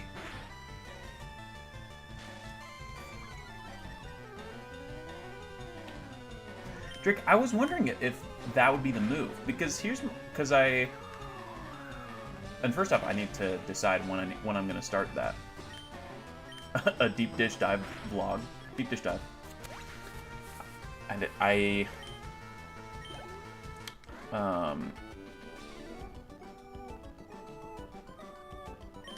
sorry, ASAP, yeah. Sugan's like, please, I need Jarvatar YouTube content. Please, I'm sorry. I don't you want to have lunch.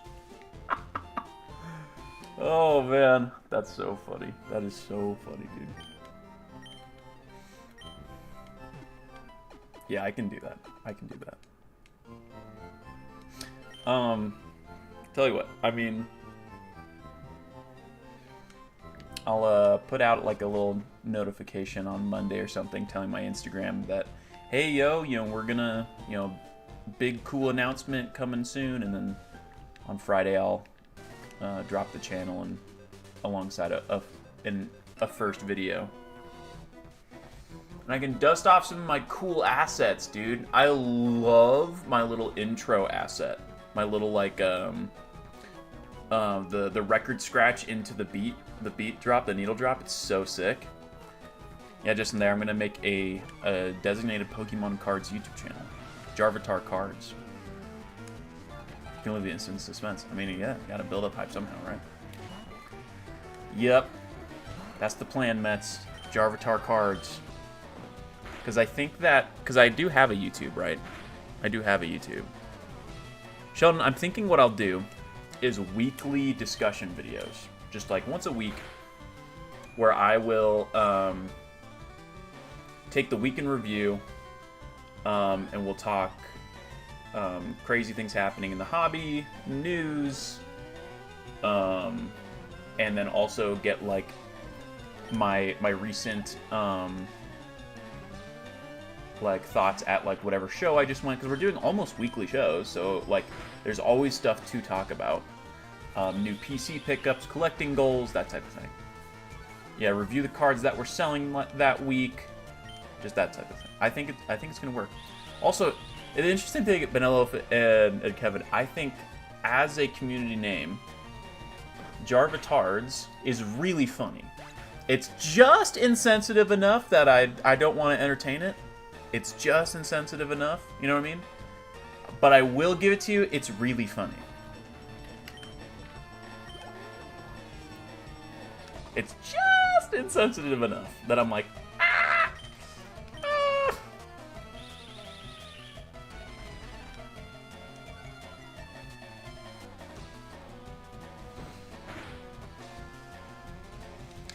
At any rate, yeah, I think, oh my god, man. Oh, cut it out, cut it out, cut it out. It's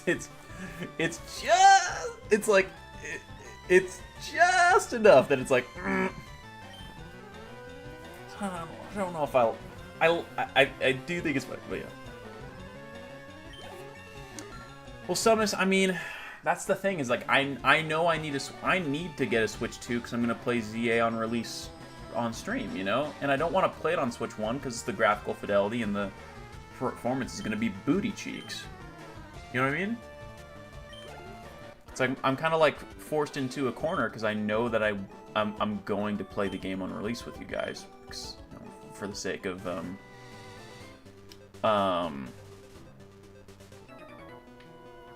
you know, for the sake of the content, that, you know, that type of thing. But you know, it's weird. Drake, I can't come up with that name, you know. That's the thing, Summers. I don't want to buy a second one, but I know I want one. I don't know why they didn't do a legit ZA tie-in Switch 2. Pisses me off. It's a business expense. You know, you never know, okay, Callie. That requires paying taxes. I'm kidding. I'm kidding. I pay my taxes. I swear. Now that I'm employed, I pay taxes.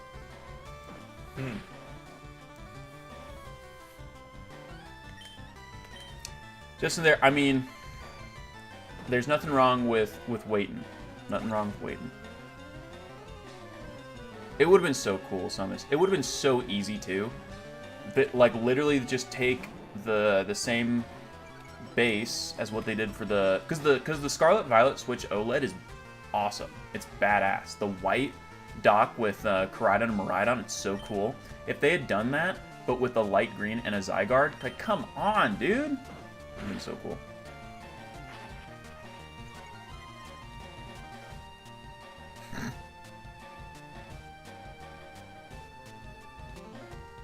Could get the OLED version. $500. Ugh, I don't know. I don't know what to do.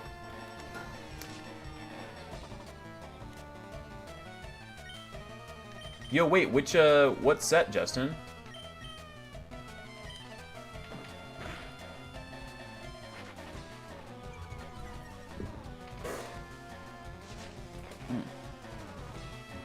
I don't make big butts. Yo, Lumi TV, my brother, my night's going well. We're just playing some Leaf Green right now. Nick, no, we haven't gone in on any drops like in a long time. So we've not cashed in. All of our sealed product that we've bought in the last long while has just been off the secondary market. Except I didn't buy this Dustin Rivals booster box. Like, I'm kicking my feet and giggling.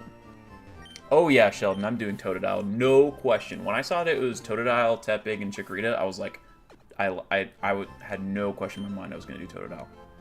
Sometimes I've got like, I've only ripped 5 packs out of it, so like 30. It's true, Justin.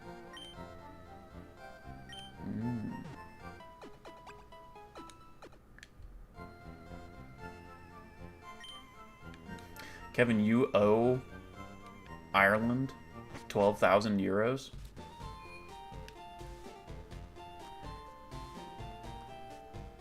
Kevin is incriminating himself in Twitch chat.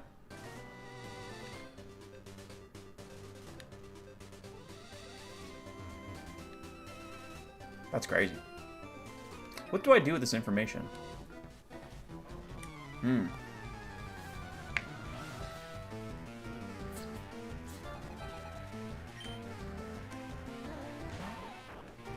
Like, what am I... yeah, I was like, nothing. I'm sure as hell not telling Ireland about it. That's what Kevin should do.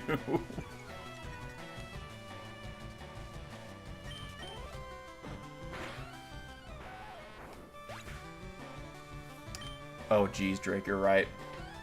You are right.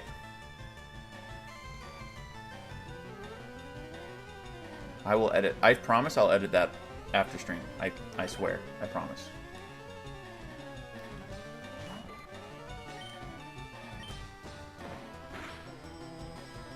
Kevin, is there some kind of like statute of limitations for that type of thing?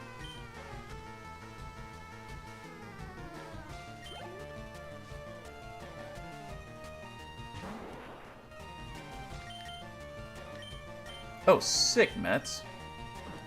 Yeah, some online seller and TCG player was messing with Mets. Glad to know that you were able to get your money back. Lumi. Yo! Lumi, were you the one that gifted the coin slab? You best believe I got that on my desk right here.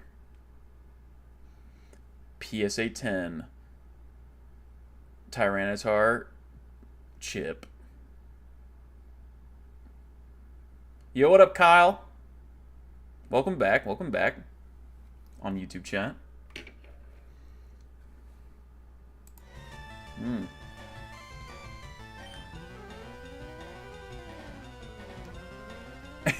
Nick, no, if we pull the Latias, it is all yours, bro.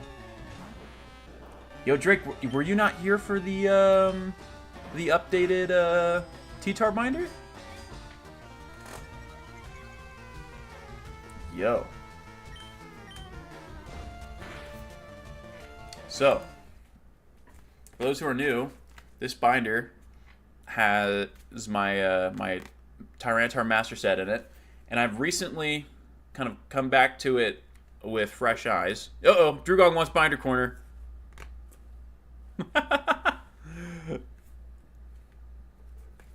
So, what I used to have, I used to be only 2 Tyranitars away. I needed the first Ed Discovery Holo and the Aquapolis Holo at every other ones, but I've decided to double down and get every English Tyranitar, including like prize packs and staff promos and that type of thing. So, yo, Justin there. Appreciate the sub. Wait, that means we just hit a sub goal. It means we got to open a 3rd pack. LeBron's in the chat for Justin. Uh-oh. And we will open a 3rd pack. Sub goal. But I gotta show you all the T-Tars. We've got all the vintage ones. The only one I'm missing is the first Ed Holo, which Jake does have one in his inventory right now. But I'll just let that information hang without elaborating on it. Yep, you spy Neo. That's all of our Neo sets, like Shinings and Darks and that type of thing.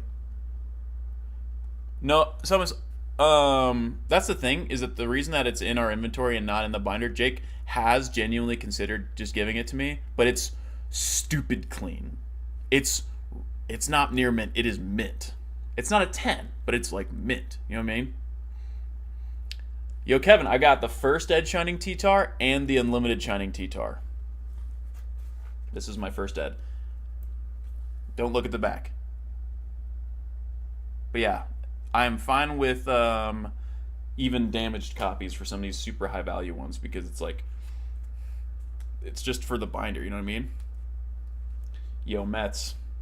Ian, who comes to stream a lot, Ian JM, he's doing a Mewtwo Master Set, and he's pretty close to being done too. But a Mewtwo Master Set is much harder than a Tyranitar Master Set. Expeditions, and then you can see the Aquapolis non-holo in reverse, and then I need the holo. Yeah, Pop Series, this is my favorite Tyranitar card. The Darks from EX Team Rocket Returns and the deck exclusive. And that's another thing, is that I've doubled down and said that I need to get all the deck exclusives as well. So, for example, we turn the page. I need the Stormfront deck exclusive, the Unleashed deck exclusive. There's a Fates Collide Cosmos Holo promo that I'll need. Yo, Dugong, how many Dugong cards would you even need? There's a Fates, then there's a staff promo for Fates Collide that's like $100. It's like, ugh. It literally looks exactly like this. It's pre-release, but it has the staff thing. Justin, I don't have the vending series because I'm just doing English, but the fact that they have unique art like makes me upset, because it does make me want them, you know. Yo, Mets, we'll check out how many cards Dugong has in a sec. There's a Topps Tyranitar? Whoa. Lost Thunder, going through Unified Minds, tag team. And then now we get to like prize packs. So like Battle Styles has a prize pack. It's the same art as the normal V, but It has a little prize pack stamp. Prize pack for Obsidian Flames. I have there's 4 different, well actually 5 different Paldea Evolved T-Tars. I have all of them. It's crazy. We have the normal, the reverse, the Cosmos promo from the Triple Whammy tin, and the stamped pre-release. It's crazy. Journey Together has a prize pack I need, and then Destined Rivals has a reverse holo I need that I'm hoping to pull from this booster box at some point. The there's a non-holo deck exclusive, which is crazy, and the staff promo. So there's a bunch of cards I need, guys, which just makes me that much more excited. Lumi, why is Tyranitar my favorite Pokemon? Oh, you just opened a can of worms. That's a great question that I love answering. But before I answer it, I hope you all know that Aowen has decided to pay me a visit. So you guys get a free check on Aowen. She's doing well, by the way.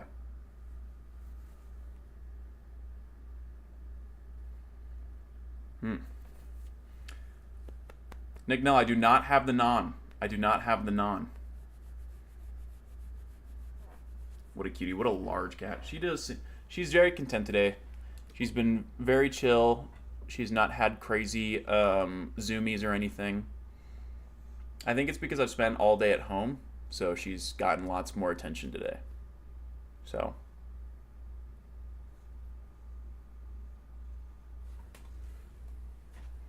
Let's see if we can get her on. Nah, she's getting a little squirrely. We'll just let her go. I won't throw her. She doesn't need to be thrown right now. Oh, now she's getting a little zoomish. Would Aowen slaughter some roosters? Oh, yeah. You're right, Kevin. Let's see if we can go 3 for 3 with hits. We got the Persian full art, the Greedent illustration rare, and then we'll see what we get here. 3rd pack of the stream, because we hit the sub goal. Pichu, Yanma. Yo, if we get the Nidoking, I'm gonna crash out. Lapras, Primeape, Arcanine. I'm really interested to see what SIR we pull from this box. We better pull at least one. Judge, Arbok reverse, gorgeous art. Electabuzz reverse, Greedent holo, Womp. What are we gonna quash out? Whoa, full wheel. Like, do the Electabuzz. That's what he sounds like. Trust. Seriously. Believe me.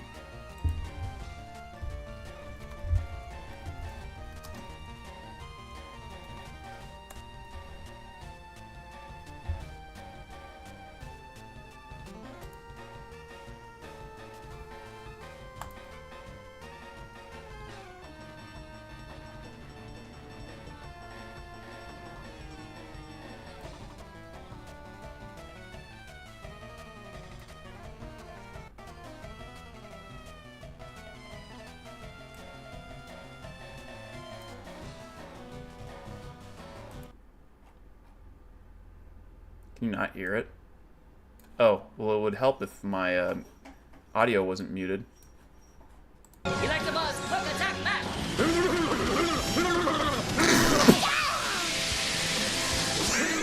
Electabuzz, thunder punch!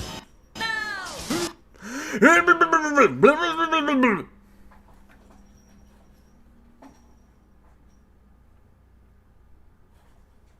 Someone approve that. That went through so many lines of approval.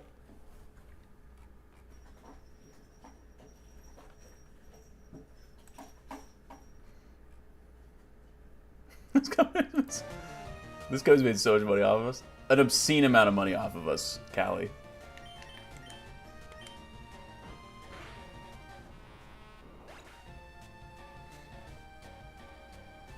I don't remember, Justin.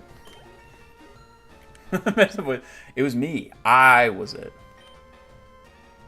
Oh, someone wants to watch the hype that is Greninja v Zard. Next time. I gotta make some progress. Kyle, what do our parents think of me and Jake's career path? It's very interesting. Because They're so proud of Jake. I mean, and this is a very nuanced question because our mom and our dad are not together and have very, very different views on pretty much everything. And so, our mom is so proud of both of us, and so supportive, and so everything. Our dad is very proud of Jake. He mostly just, and but that's just kind of par for the course. He's very proud of Jake. Ugh. But that's okay. Give 15 more years, we'll have to worship Pikachu at 12 p.m. and 6 p.m. There's no crash out. There's no crash out. I am very secure with where I am and who I am. And that's what matters. There was no crash out.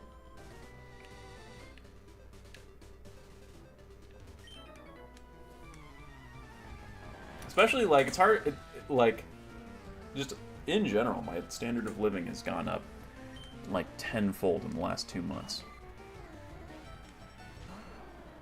No, Mets. So, the reason that Jake speaks Russian is because, you know, Jake and I grew up Mormon, and Jake served a Mormon mission in Russia. So that's where he learned Russian.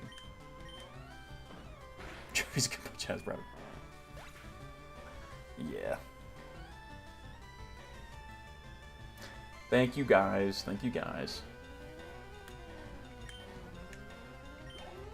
Yeah, both of our rents are American.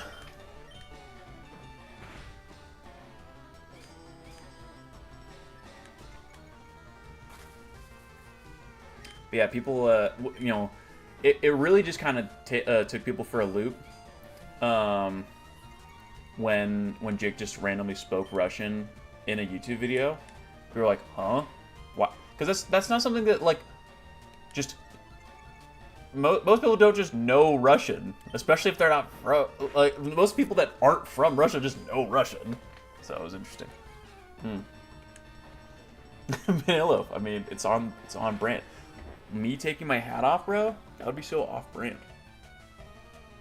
At least I have a strong hairline, unlike Jake, but my hair is a mess right now. Sheldon. I went to Yakima, Washington. Wow. Kevin says the Jarks, Narcs for Jarv. I don't know. Hugin.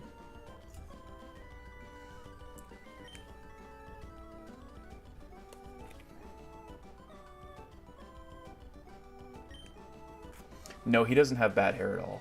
Jake does not. Jake doesn't have bad hair. His hairline's fine, but I just need I need any way to, you know, to keep him humble. You know what I mean? Oh yeah, Sheldon, I've seen the Book of Mormon. When I served my mission, I had a bunch of the songs from the Book of Mormon on my phone. I wasn't allowed to as a missionary, but I had them anyway because I thought they were so funny. True, Mets.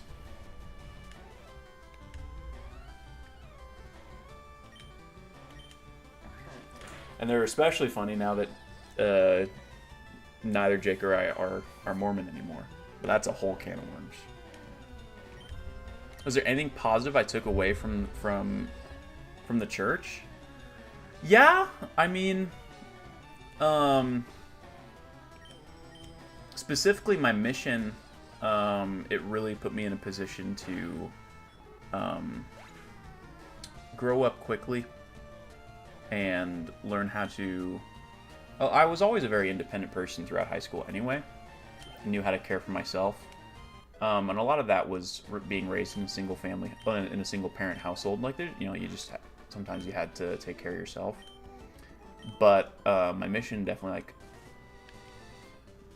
like, set a lot of those skills in stone for me, you know, and there was a lot of growth shoved into a small amount of time. You know what I mean? So you look at the orange. I did read it several times. you know, do I look back and think to myself that that was wasted time? Not necessarily. Grayson, that's one of the reasons that Grayson and I get along so well, is that he and I have that experience in common.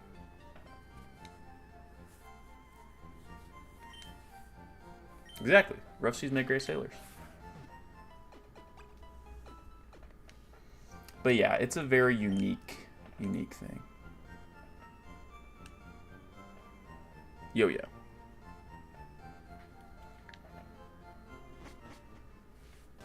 Yeah, let me adjust the recent follower and the recent subscriber so that Justin is nice and centered on the tab. I hate that it doesn't do that automatically, but it's all good. Walk us through everything I ate today. I woke up, I made a protein shake. And then when I went to drop off all of the orders from Tuesday's sales stream, I got Chick-fil-A. And that's essentially everything I ate today.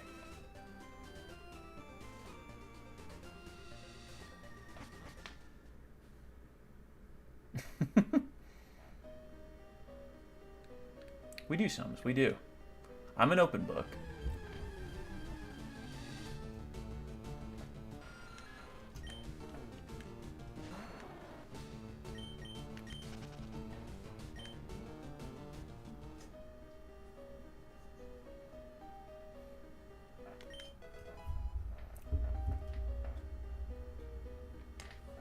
Yo.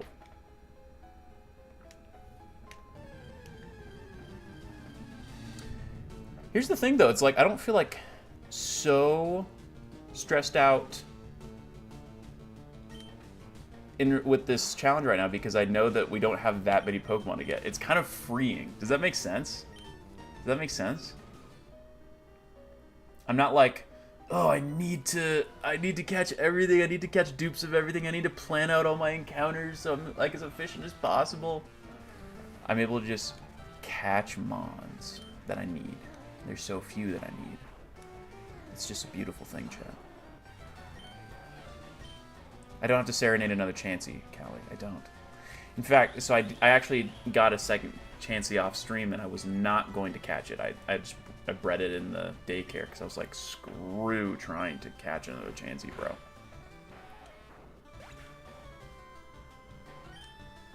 Grayson, how many bachelor parties have you attended this year?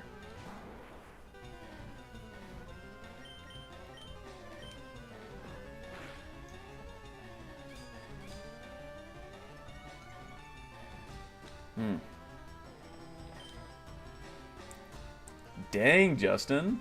You're Poke-maxing right now, dude?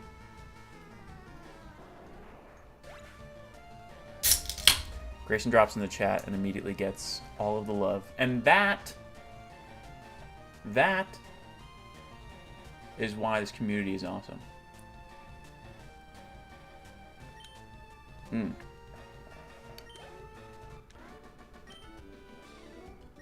Oh yeah, also I just cracked another bev. It's because I've got, you know, I've got experience, I've got practice. I've cracked many bevs in my life.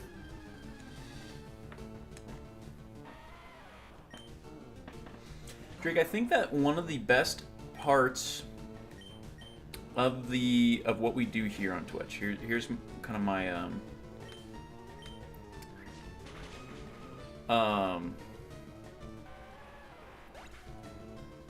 thought process. Oh no, Kyle, it's so nostalgic. Does it annoy you? Kyle says is asking if the soundtrack annoys me.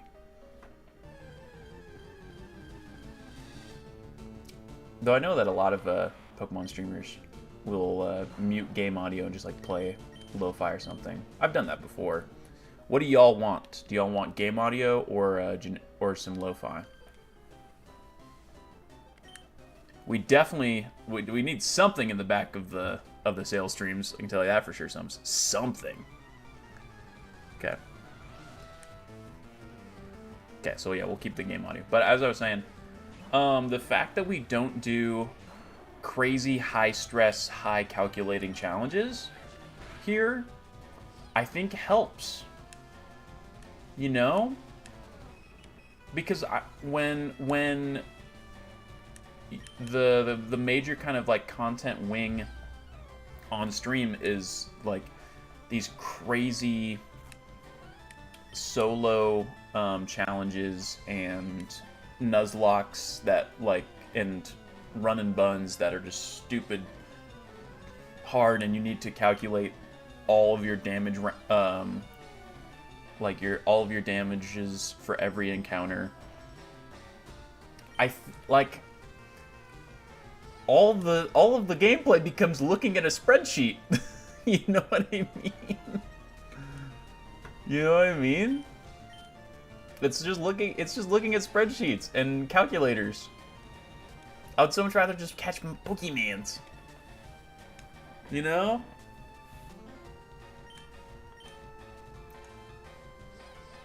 Yeah, Pokemon. But yeah, in all regards, this stream is a good place to be. So.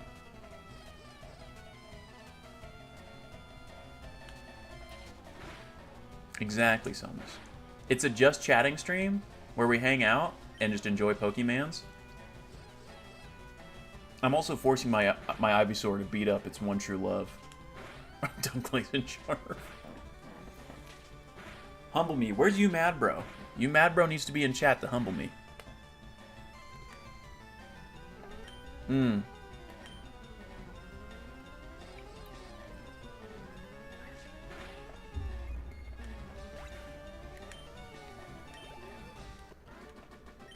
You mad bro was going for the throat for in the sales stream.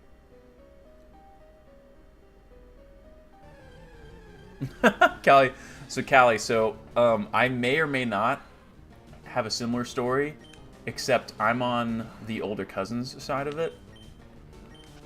My little sister. So, context.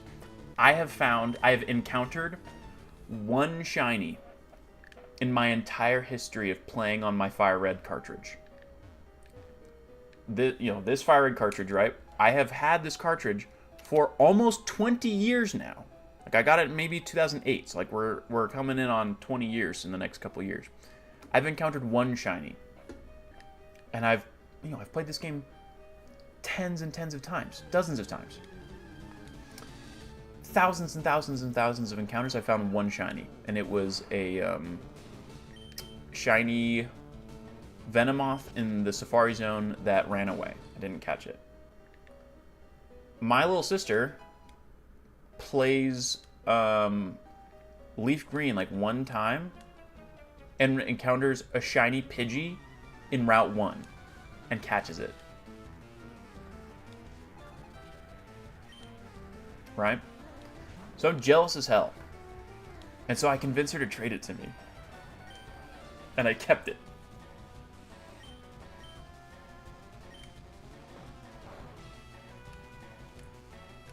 I was the evil brother. Seriously, Sumus. Right now, I have the luck in polls on stream.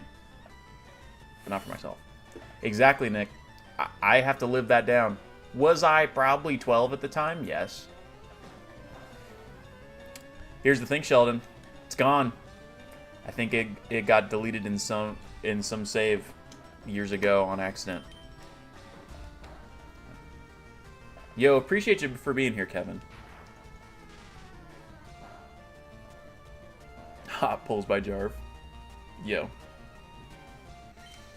We didn't pull anything too crazy this last stream. What, Twilight Masquerade Eevee? Pretty much it. Jake got almost every hit in Generations. What's the hit rate in Generations? Is that normal? Because I saw Crave Collectibles did like 15 packs of Generations for someone and got like a similar hit rate. Is that Is that like a Generations hit rate? Is that normal? It's not? Because I didn't open Generations, you know? Because if it's anything like Celebrations, like you pull certain full arts all the time, but unless you didn't know shinies exist until Sword and Shield. Really? Did you authentically stumble on shinies? It's super sick. Kyle, who's the toughest gym leader? In general, or in this game? In this game. What do you... Maybe I'll answer both. In this game, the one I've had the most trouble with. I gotta think about it. I think a lot of it depends on your starter. Because if your starter is Charmander, like Misty's really scary. Misty is very scary if you have if you started with Charmander. Obviously, the Raichu, baby. Lieutenant Surge. I mean, it's definitely not Giovanni, because if you have one capable Mon with Surf, you walk through most of his team, you know? That's crazy, Mets. That's actually sick. Authentically stumbling on a shiny is actually awesome.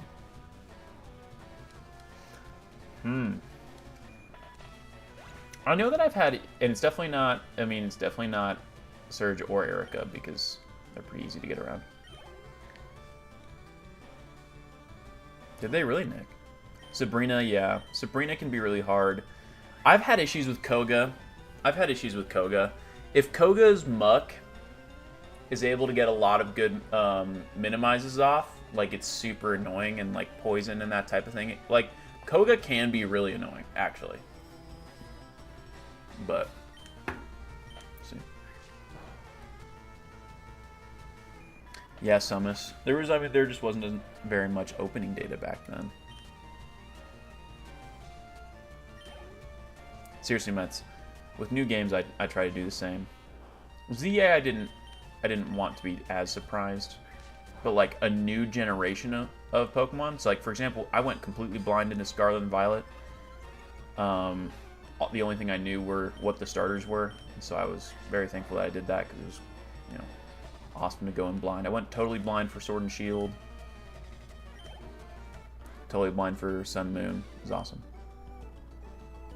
Exactly, Mets. Now that like making now that I'm like doing Pokemon content, it's like, yeah. Though I think that they're doing a good job with ZA, because they've said that they've already announced every mega that they're planning on announcing before the game comes out. There will be no official announcements regarding new megas until the game drops. So we will get to experience a lot of those megas authentically. Exactly, Summus. I want, like there are very few things that can really ignite that like inner child, quite like experiencing a new Pokemon game authentically. You know? Seeing a new Mon pop up on screen, that's like it's like a holy event, you know? So I just need to remember to save. Drake has decided. Well, I appreciate you for, you know, leaving that up to me. The only Mons that I know that I want on my team are my Totodile, and I need to catch a Larvitar. The starters Mets are Totodile, Tepig, and Chikorita. So they've the 2 Gen 2 starters and a Gen 5 starter. It's very interesting that they decided to do it like that.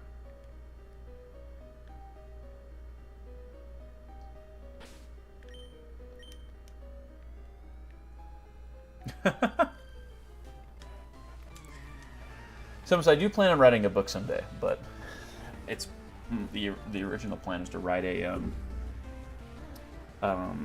sci-fi novel. So Sheldon, we better get some good Totodile cards. Rank them between the 3. I mean, Totodile, Chikorita, Tepig.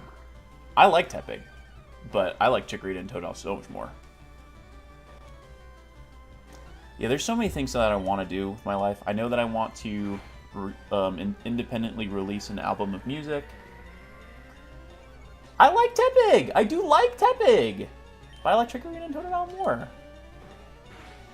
I want to, write, record, and release an independent album of music. I don't even want to be like a big musician or make it big in music, but I want to be able to say that I did that. I want to write a book.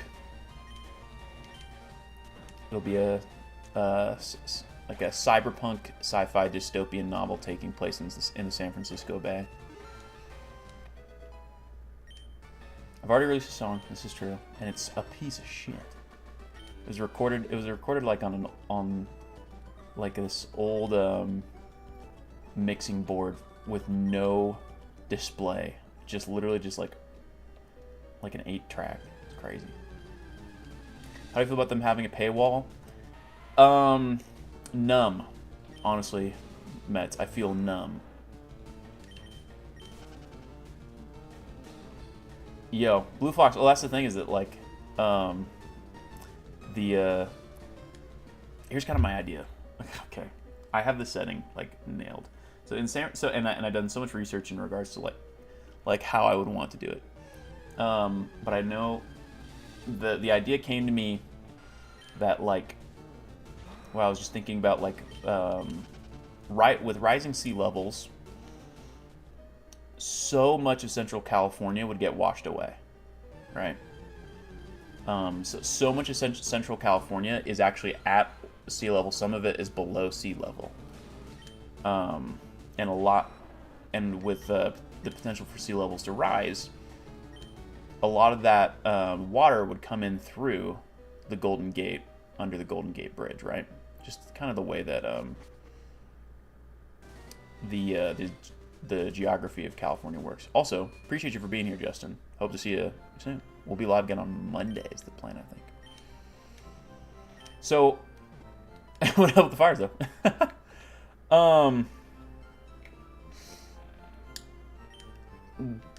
But the way that California's geography works is that technically, if you were to build a massive dam, and we're saying a massive dam, across the length of the Golden Gate, essentially convert the Golden Gate Bridge into a huge sea wall, you could spare Central California from rising sea levels. Massive. And essentially, what I want this novel to be is a loose retelling of the Noah story in the Bible, with the existential threat of a flood, right? But set in the backdrop of a cyberpunk dystopian San Francisco, where this dam that keeps out the sea levels, the risen sea levels, could potentially wash away millions of people in Central California. And I want so much like biblical imagery, and it's as a former Christian, so much of that of those motifs and those concepts like really still strike home to me as far as like thematically, and so I want to incorporate those into the narrative. And then also I want to introduce another element of what I call like a corporate feudalism, in which corporations directly control swaths of land in the world of the narrative, and they interact with each other as if they were feudal lords in, say, shogunate Japan, or feudal Europe. So that's kind of the general backdrop. There's narrative things that I have in my head, and some of it is nailed down, some of it isn't. So love it. You can 10 copies. Exactly, Amazon and Google server blocks. A lot of the concepts, you know, would be fairly inspired by the Cyberpunk 2077 backdrop, because Cyberpunk 2077 takes place, you know, not in San Francisco. It actually takes place in Morro Bay, is where where Night City is, as far as the geography of coastal California. Some of it would be similar, some of it wouldn't. I would definitely like, but as far as the setting, it'd be, you know, of course, very similar. But I would make steps to differentiate it for the sake of being narratively valuable to the reader. But that's the general gist of the novel, is a reimagining of the biblical story of Noah through a cyberpunk background with corporate feudalism. Because I love retellings of classic stories with modern contexts. I freaking love Oh Brother, Where Art Thou? Oh yeah, I've seen Blade Runner. I have definitely seen Blade Runner. Blade Runner is so good. But I haven't read the book that Blade Runner is based on. Do Androids Dream of Electric Sheep? What's that called? Hell yeah, Blue Fox. Exactly, Sheldon. And it would also take from Dune. It would also pull from Dune, because I love Dune. I love Dune. I mean, I've got... Where's my copy of Dune? Here it is. I've got my copy of Dune right here. I just actually ordered the same edition as this Dune. I ordered the Dune Messiah that I ordered it through my Barnes & Noble. I'm going to go pick it up this next week. It's going to look so good on the shelf. I've never read Messiah. I've read Dune, but not Dune Messiah. Can we cast Ryan Gosling in the movie? Duh.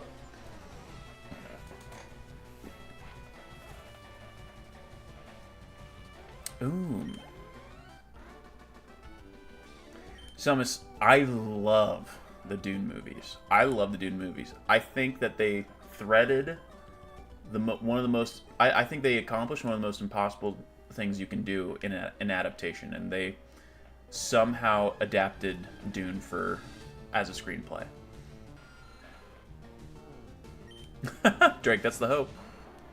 The hope is that I'm on first name basis with everyone at my LGS and the Barnes & Noble.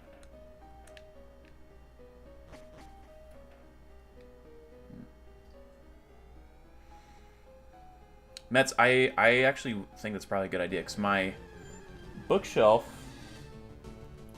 is right next to an outlet, so I would be able to like plug it in and make it look nice.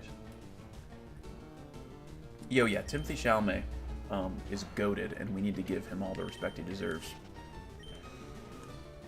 Hugin, I didn't see Dune 1. I didn't see Dune 1 in theaters, and I really regret not seeing it in theaters. Because, oh my gosh, Dune 1 is... Here's the thing. Dune 1 is a slow burn, and Dune 2 is a, like, non-stop shit is hitting the fan type thing. I don't think they should be watched separate.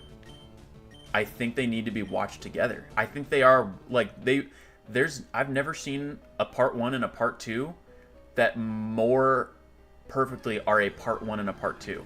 Neither attempts to be its own movie. They are one screenplay, and they need to be watched together in order to actually get the experience. Because all the build-up and the rising actions in the first one, and then the second part's all gas and no brakes. It's crazy.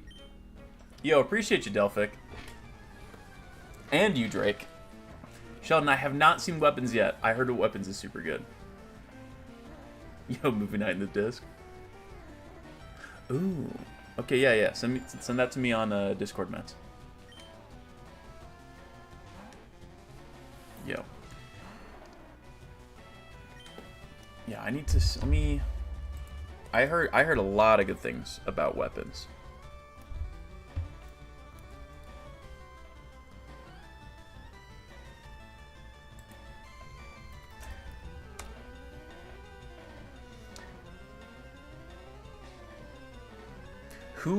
Who's gonna see this new DiCaprio film? What's it called again?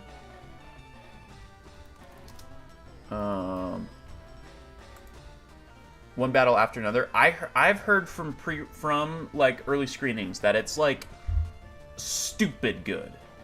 That it's like unfathomably good. I heard it's like unbelievably good. Now here's my question: is it a unique screenplay or is it an adaptation of a novel?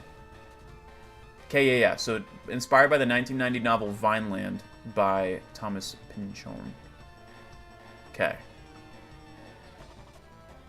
Because I mean, even though it's adapted from a book, like I just want to support screenplays that aren't sequels to existing IPs. I want to support that with my dollars, you know.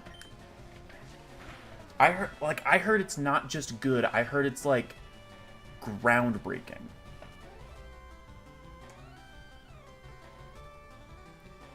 When's the last time I saw a new DiCaprio movie? Because I didn't see the one he did with Scorsese, that recent one, Killers of the Flower Moon. Is that what it's called? Yeah, I didn't see Killers of the Flower Moon. What the last? And I never saw The Revenant. I never saw The Revenant. I know I need to see The Revenant. Yeah, Sheldon, I think Don't Look Up was the last DiCaprio movie that I saw, and that movie's just kind of okay. The thing is, though, I think that here's the thing about Don't Look Up is that at the time it felt so over the top, but as years have gone on, it's eerily more accurate. I thought it was too like ham-fisted and obvious when I first saw it, but it's aged uncomfortably well. You know what I mean? It's aged too well. I won't go any deeper into that, but you know. What's my favorite Leo is Django, dude. Really, Mets? Though given what I know about the context you're coming from, that does make sense. Does make sense.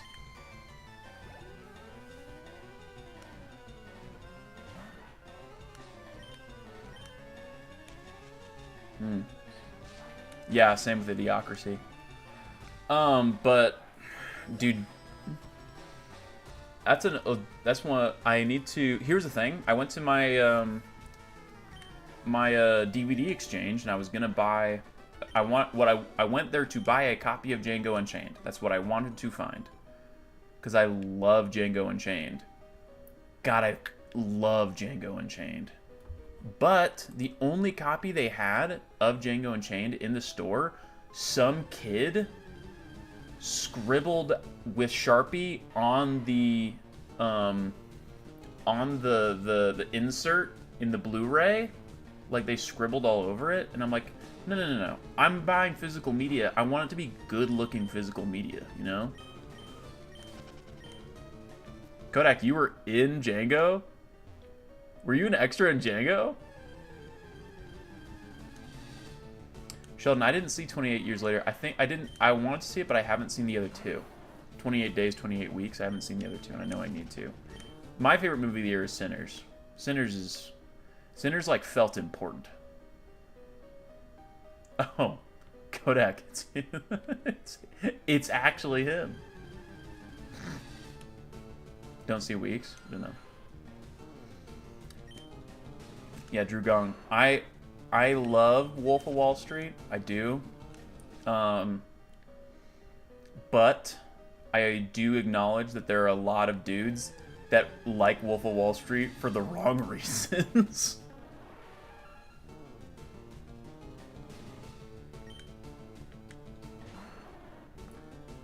Love Inception, love Shutter Island.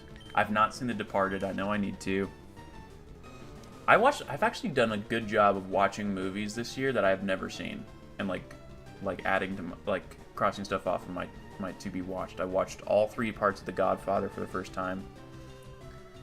I watched Casino for the first time.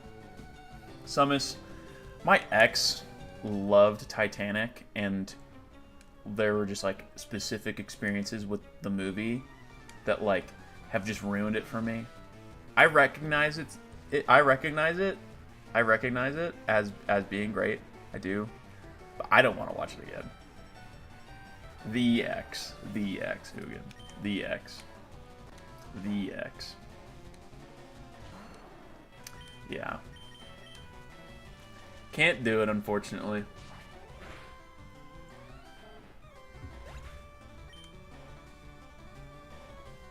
Funny thing is, though, is that like all the reggaeton that she introduced me to, I still bump because I just can't get enough of it. Kodak says EXs are bulk now. That's really funny, actually. EXs are bulk now. It's just a real shame.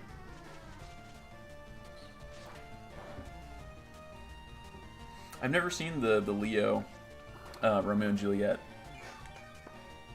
We watched the one in middle school where the one girl is topless,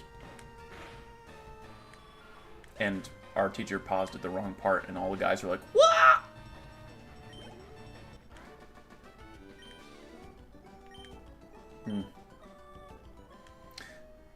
Grayson, we need to watch. We watched Romeo and Juliet. I unfortunately have seen Romeo and Juliet. I don't remember why I watched it, but I did. I was a kid. Hey, stop. Unfortunately. Uh-oh. I struck a nerve. I struck a nerve for Grayson.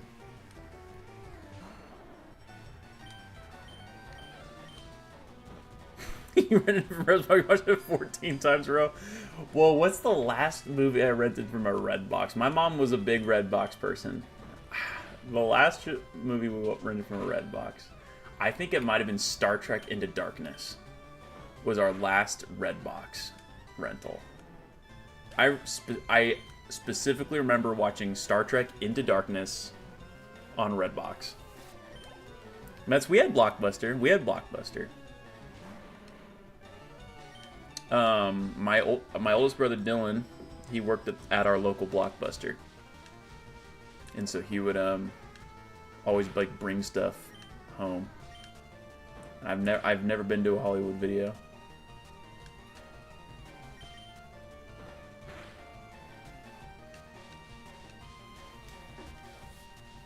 Let me look. I'm trying to like. I have a good amount of movies on Blu-ray that I own, but I need more because I believe in physical media. Looking at my shelf, I have Akira, Ghost in the Shell, Spirited Away, Nazca of the Valley of the Wind, and My Neighbor Totoro. I have collections of Cowboy Bebop and Samurai Champloo. I have all of Full Metal Alchemist Brotherhood, all of Death Note, all of the 2014 Berserk. I have the Tim Burton Batman, Green Knight from A24, just stupid good. Creed, Surf's Up, It Might Get Loud. The Song Remains the Same Led Zeppelin concert movie, which is so good. But, you know, prequel and OG Star Wars trilogies, no sequels. Rogue One, Spider-Man trilogy, Amazing Spider-Man movies, Into the Spider-Verse, Across the Spider-Verse, and then the MCU Spider-Man movies. I like Spider-Man. Those are all my Blu-rays. And then my DVDs, I have Avatar, the whole show. I have the first season of Dragon Ball Z, so it's essentially just the Saiyan arc. I have the first season of Pimp My Ride from MTV. I have the original Planet Earth collection. Trigun. The Christopher Nolan Dark Knight trilogy. The Indigo League Pokemon collection. Orange Islands, and the first volume of Johto Journeys, and I just bought the Spider-Man 67 collections. That's all of my like movies and television. Pimp My Ride might have been fake, but it's also awesome. We heard you like fish, so we made an aquarium in your car. We heard you play video games, so we put 6 Xboxes in your car. Alright, I got my Helix Fossil. I'll need that. But it's not technically a number for the Dex.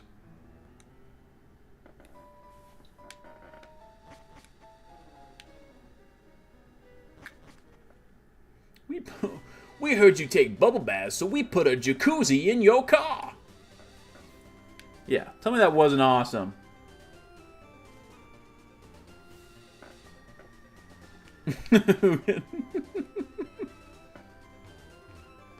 Mets is not for Pimp My Ride. MTV, please pimp my ride. All right, in this grass, we finally get a Pokemon we need.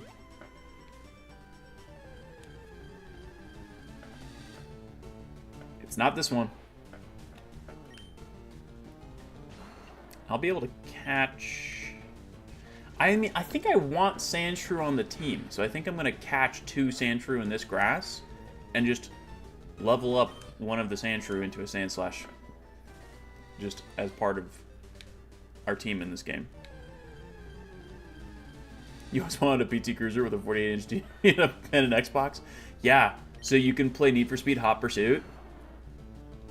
Thank you, Pimp My Ride.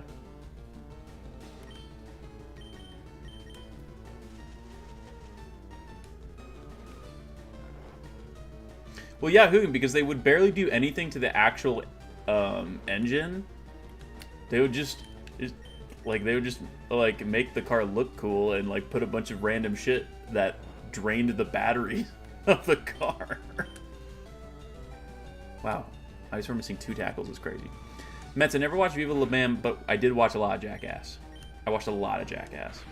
I watched too much Jackass for how young I was.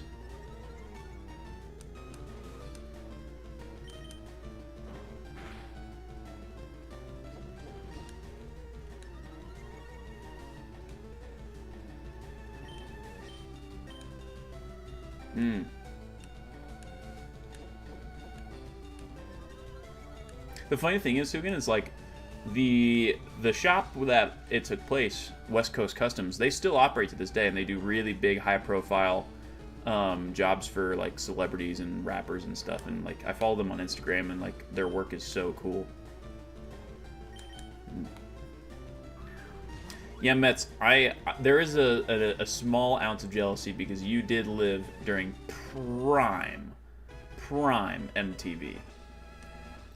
Like, Grayson and I caught the very end of MTV, but you lived during, like, prime MTV. Yeah, X to the Z exhibit. Teen Mom. Does anyone remember the Andy Milonakis show? Dodgers beat the Giants 2-1. I'm gonna cry. There goes our playoff hopes. And this Sandshrew will be our Sandshrew, as opposed to our Sandslash Sandshrew. So I can add one. Don't call me a... I got Lee on my head. Bruce Lee on my head, but don't call me a Lee head. Yeah, Hugin, we really did like just spark to life out of nowhere, only to just completely shit the bed right at the finish line. We were like within a game and a half of a wild card spot, and then we just decided to just peace out. Junior, I think they are out of it. I think they are out of wild card running now. Hey, Sentry, get in the ball.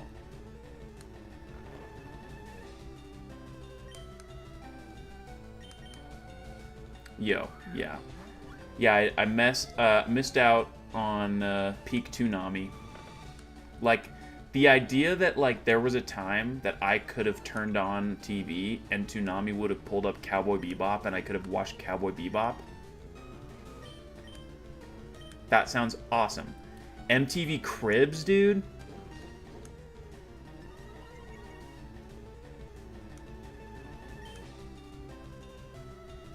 I did not have peak Toonami. Did not.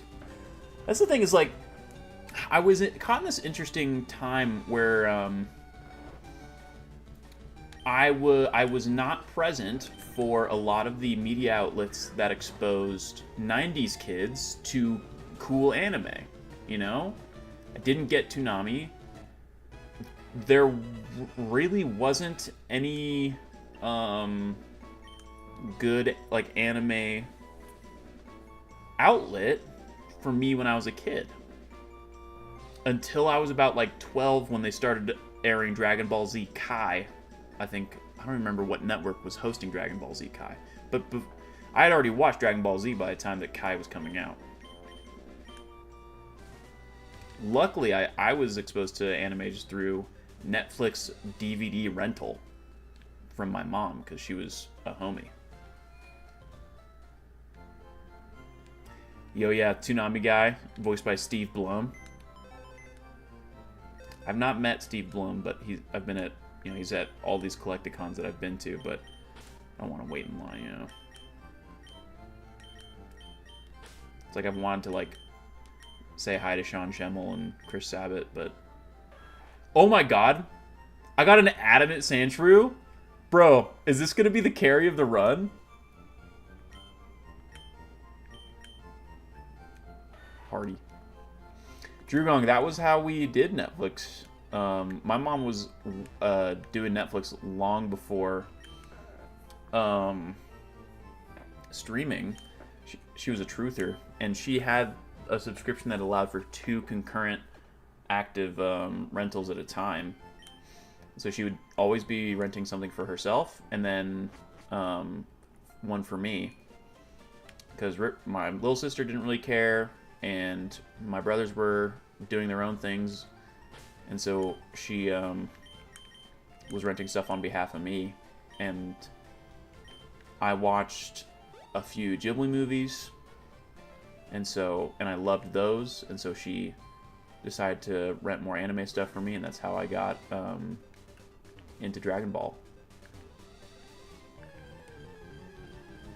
Yo, yeah, setting up the queue, Drugong, so sick. Mets. So it's interesting. Well, it's interesting because Jake is 6 years older than me, right? So Jake's quite a bit older than me. And our parents got divorced when I was 7.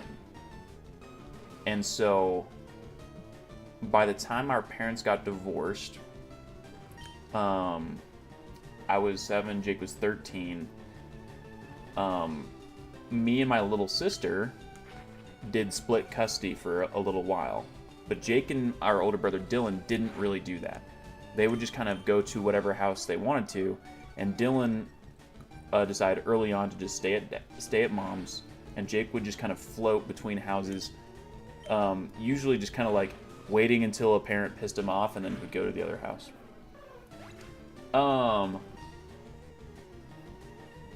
And then but for me and my little sister, we had like an actual split custody agreement that we had to adhere to. But then when I was like 14 or 15, my dad kicked me out, and so that was and so I essentially consider that I was raised by a single mom.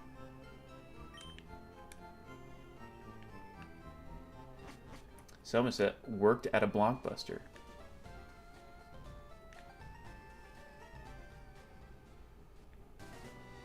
So did Dylan. I feel like you and Dylan would get on. Oh, I mean, you've literally been in Dylan's chat before.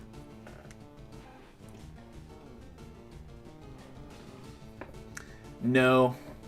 She lived there for about a year after I was gone, and then she left on her own.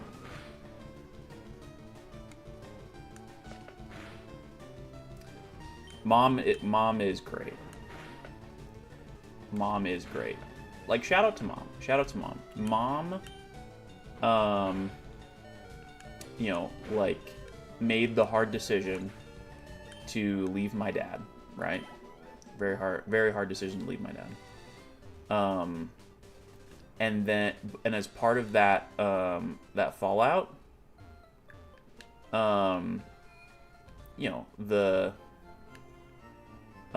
craziest thing is, it was 2007. You know what else was happening in 2007? So, you know, lost the house, and mom did have a degree, but she didn't have a teaching credential. So she needed to get a credential. So she went back to school to get a credential, and then became a teacher. And then while teaching full-time and raising her kids, right? While teaching full-time, raising her kids, she enrolls in an online master's program, gets her master's degree to be in education, and is now a principal of a high school.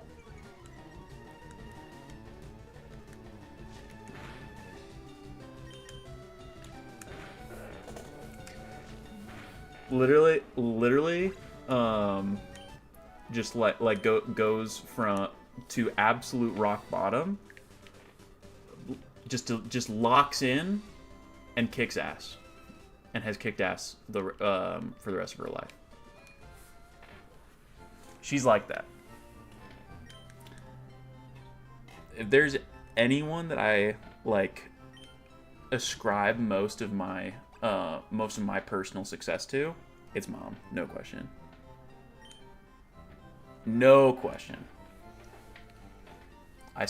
I make a point to call my mom every week.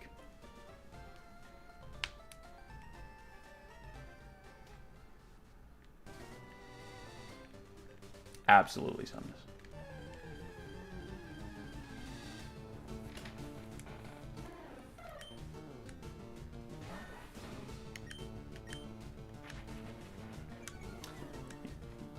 You know, mom's got that motion. Yeah.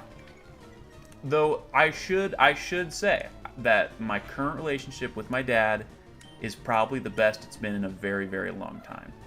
Mostly because, you know, I've made the effort to just kind of decide that it's okay and talk baseball. You know.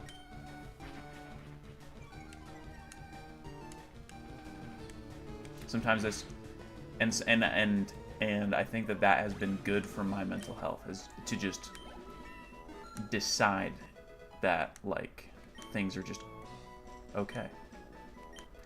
You know, not excuse certain behavior, of course, accountability, yada yada, but sometimes it's good to just move on.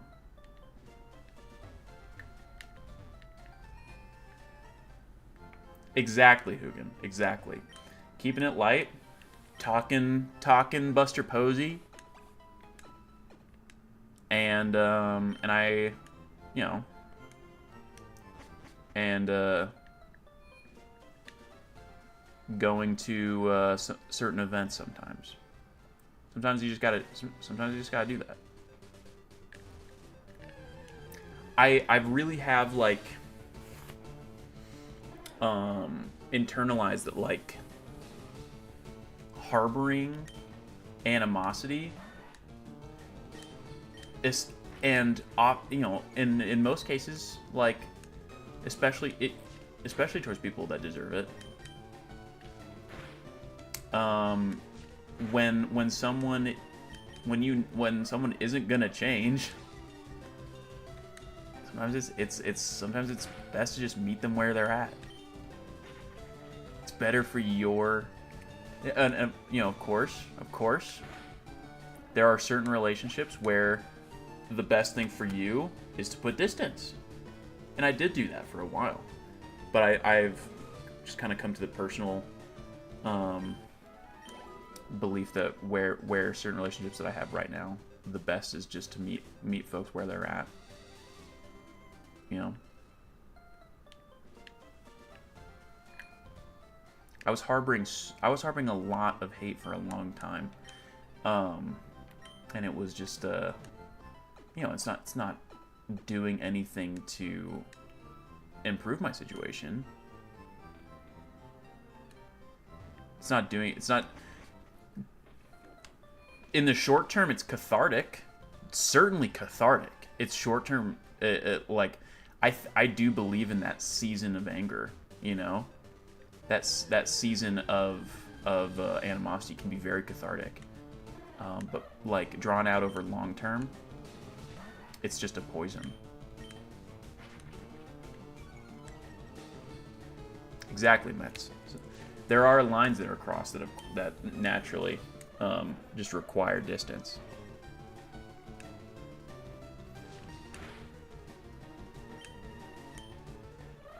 Mm-hmm. And sometimes, Hugin, it's something so what's superficial, like just the one thing that you know that you mutually like with that person. For me, it's like it's baseball.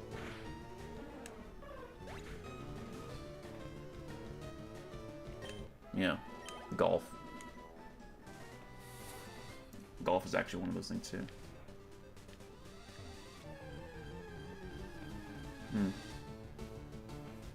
Mets, I know exactly what that's like. I know exactly what that's like.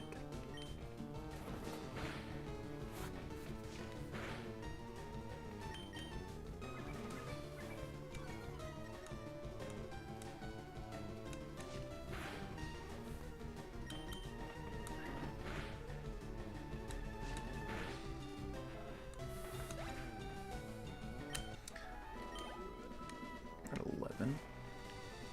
How many more mons can I catch for the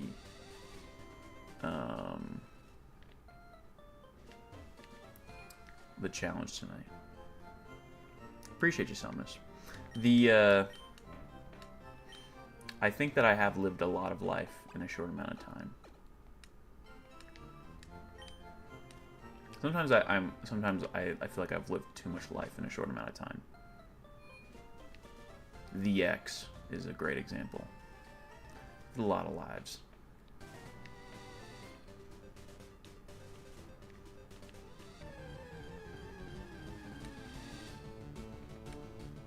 I've lived so much life that it almost like adds to the weird amount of like to the genuine absurdity that is my current occupation.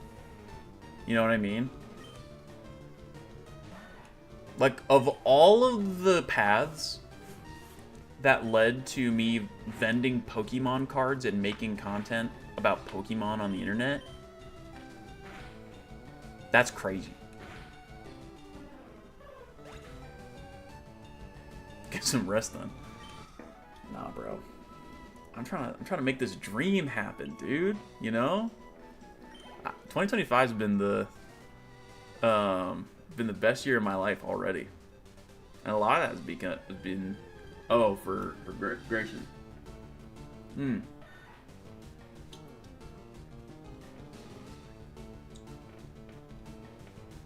Hugin's been looking for a Burmy, bro. Wait, what? In what game?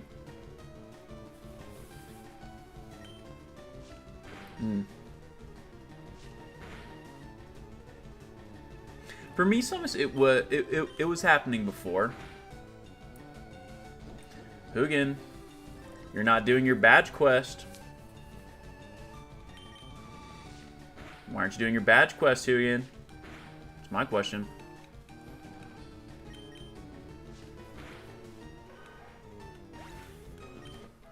So for me, it was it happened before. A lot of it happened in 2021. From like 2015 to 2021, there was pretty much no communication. But in 2021, I was like, okay, I'm an adult now. I'm just gonna, do my thing. Just don't worry about the badge quest.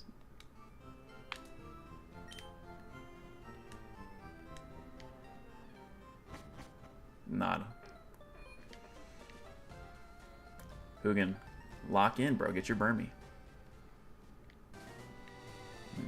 And that was one thing, Mets, that luckily given, like, because that's the thing is, like, sure, for a while, like, I had, like, a woe is me type of perception towards, like, how my life was going, and I ascribed a lot of that to that context, but as bad as that was, like, I had my mom, and that's a genuine crutch that, like, not a lot of people get, and I've always been so thankful for that. Unbelievably thankful. An absolute emotional crutch. An emotional crutch, and a wise emotional crutch who didn't have a problem with, like, with how I expressed myself, and, like, always cheering me on to be the most authentic version of myself. It's one of the reasons why I'm a very authentic person, sometimes to a fault. Oh. Yeah, that's luckily I had a support system that was willing to work with me on my level.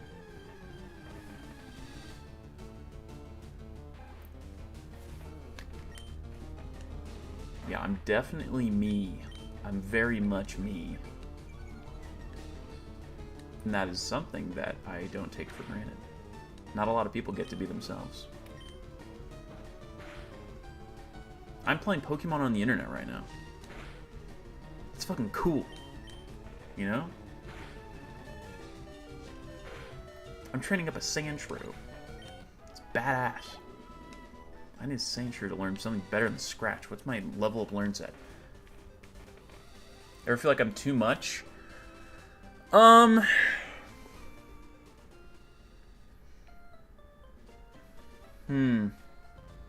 I know what you meant. I did it at times.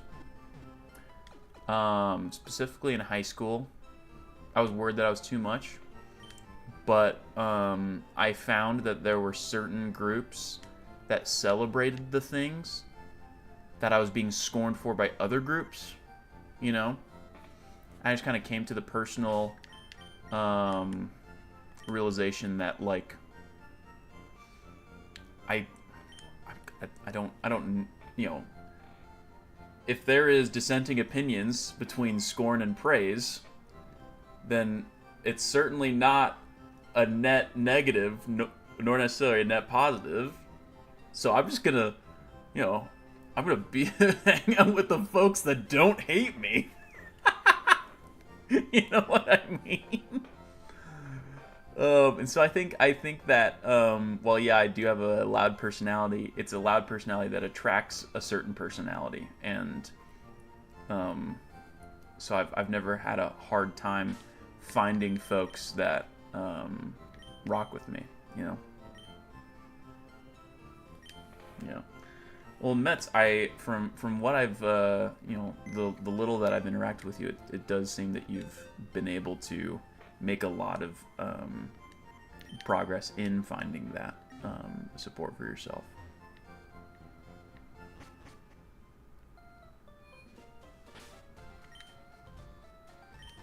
Oh yeah, I was gonna look up my learn set for Sandshrew. I need to know something better than Scratch, dude.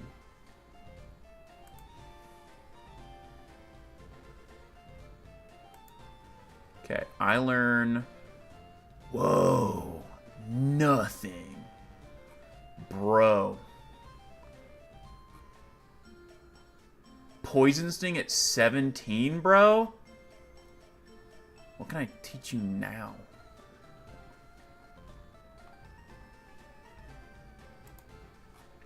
Well, and that's definitely a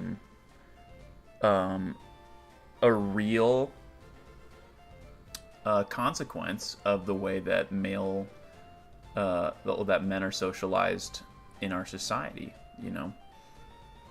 And that's something something that I was able to thankfully avoid because I was raised by a very emotionally secure woman.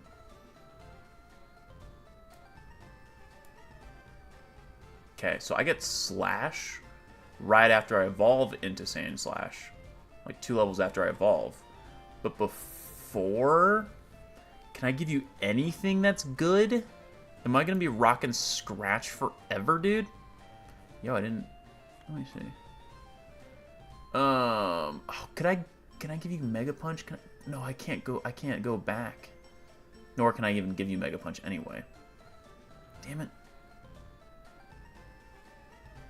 Wow, this is awful. Like, I can give you Aerial Ace, but that's after right now. I can give you Dig, but that's after right now. Brick Break, but that's after where we're at right now. Jeez, bro. I'm rocking Scratch for a bit. That's the thing, showing up a pack opening full to each other and getting a little deep. I gotta make these last, bro. I got these for free. Booster boxes of DR go for $400 right now. What am I, you know... What I should have done is never opened this damn thing and inevitably waited for it to hit around $1,000 a box. That's what I should have done, but I'm a serial ripper. It's like, I got it for free, blah, blah, blah. It's gonna hit $1,000 a box. I am certain of it. Reprint, shmreprint. This set is gas.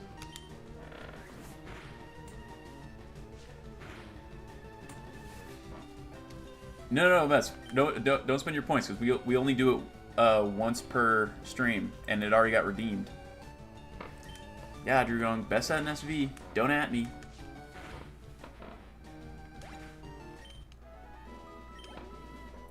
I think it was Hugin. Hugin redeemed it. Save your points. Save your points. Oh, you know what I was gonna do? I was gonna do this anyway. I forgot. But I wanted to look at Dugong's cards. Card decks. Open it back. Y'all are crazy. We're gonna have 4 streams next week, probably. We're gonna have 8 packs next week. Where is... Oh, there's Dugong. Okay, so you got base. Yo, Drugong, how... We ran that first ed non-holo on stream for $1 start. Crazy thing is that... And everyone was like, yo, don't bid on it so Drugong gets it. And then like 5 other people started like doing the bidding war. Good Dugong, best Dugong. That'll be the next video. Yo, I've never seen this vending series one. This one's gorgeous. You did get your penguin. It's true. I have this Mysterious Treasures one in my binder. Oceans.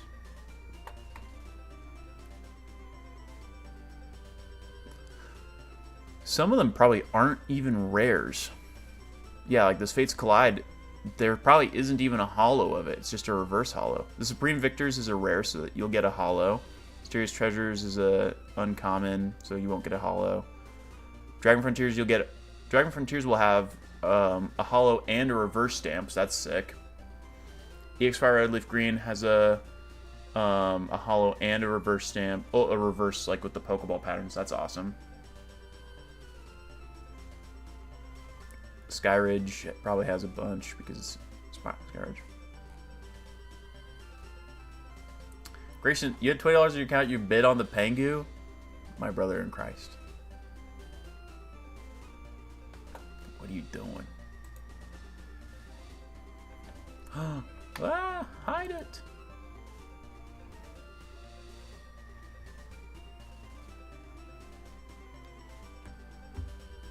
Jake for the penguin for this weekend. Brother. But you needed it, and it's already going up. It's an investment. Gage. Summons, there is not a sales stream tomorrow because we're driving to Phoenix. But we'll definitely do Tuesday, and we'll do either Friday or Thursday next week as well. I'm betting because we actually.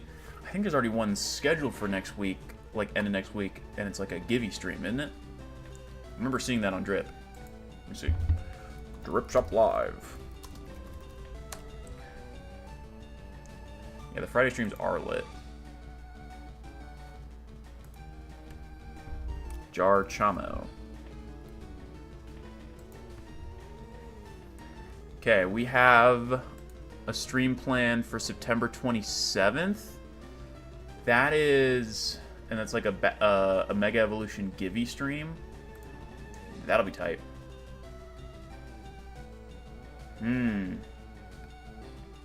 What's the 27th? That's not. Wait, so today is Thursday. So next week's Thursday would be the 25th. So that's what, Saturday? Is that what that plan is? Is that the 27th? Does that mean no Jarvitar stream on Saturday? I wish I was made aware of these things from Jake himself. Okay, so in that case, probably no Jarvitar stream Saturday. But in that case, we'll probably just do Tuesday and Saturday over there for the sales streams. So what? I'll do Monday, Wednesday. Wow, Wednesday, Thursday, Friday? I don't want to do 3 in a row. I'll get exhausted. Maybe I just do Monday, Wednesday, Friday. Remember, I gotta do school too. Who can? I'm trying to. There's I think they're holding Charlie Kirk's memorial at the stadium that the Cardinals play at, which is right across the street from the venue where the card show is on Sunday. But I'm trying not to talk about it because I desperately don't want to talk about anything related to that right now. You know what I mean? Yo, do your thing, Mets. Appreciate you, bro.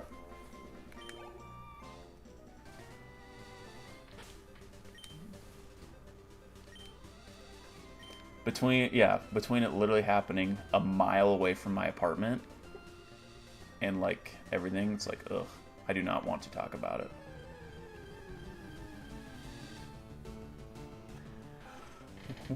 What I need is another beverage.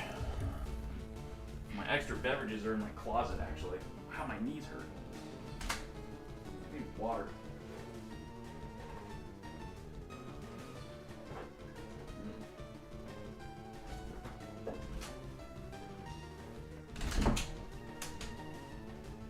Finally, another Burmy.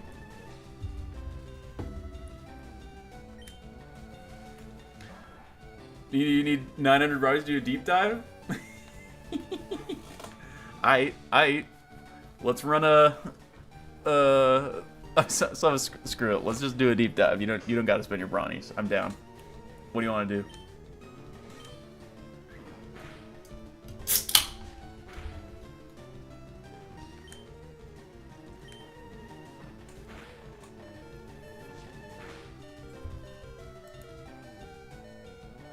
Oh, Hugin wants. Okay. Hugin wants to run the bet. All right.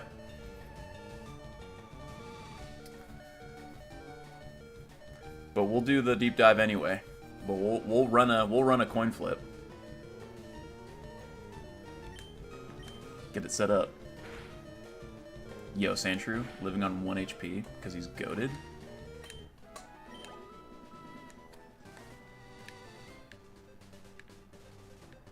God, I wish I could just give you dig right now.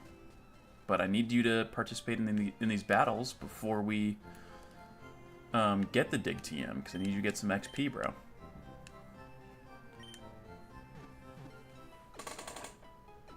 Go goated.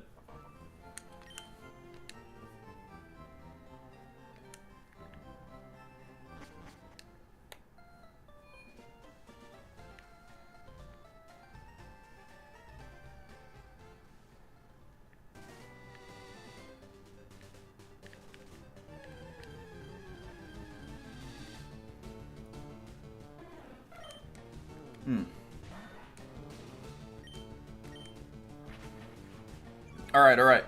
Who are gonna set up the prediction?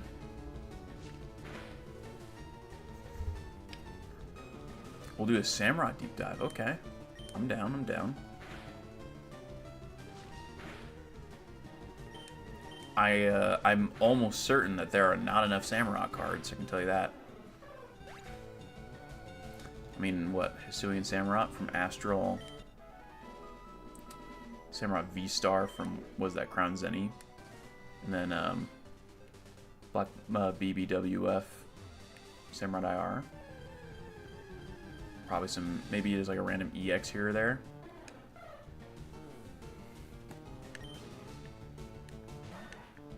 Alright. Risk your brownies, chat, on the coin flip. We'll, of course, use the tried and true Barry Bonds coin.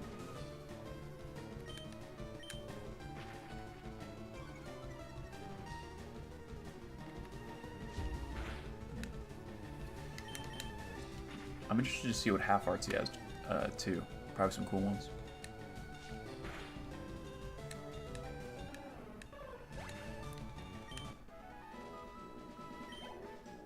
Okay. We're about halfway done with the prediction. Yo, it's 6K versus 6K. Perfectly even, as all things should be.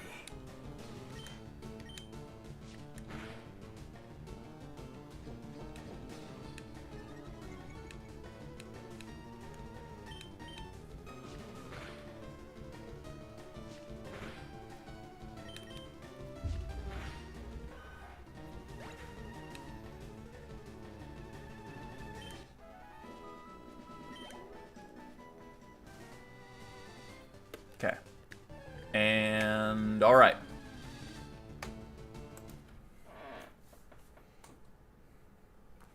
Here it is. Oh, shit. I'll redo that. Tails.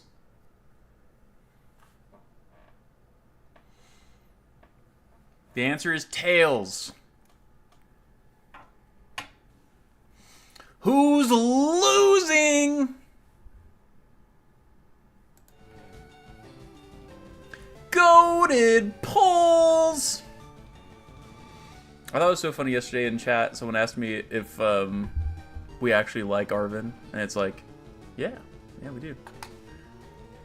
I do like Arvin a lot, actually. Okay, let's pull up Samurott.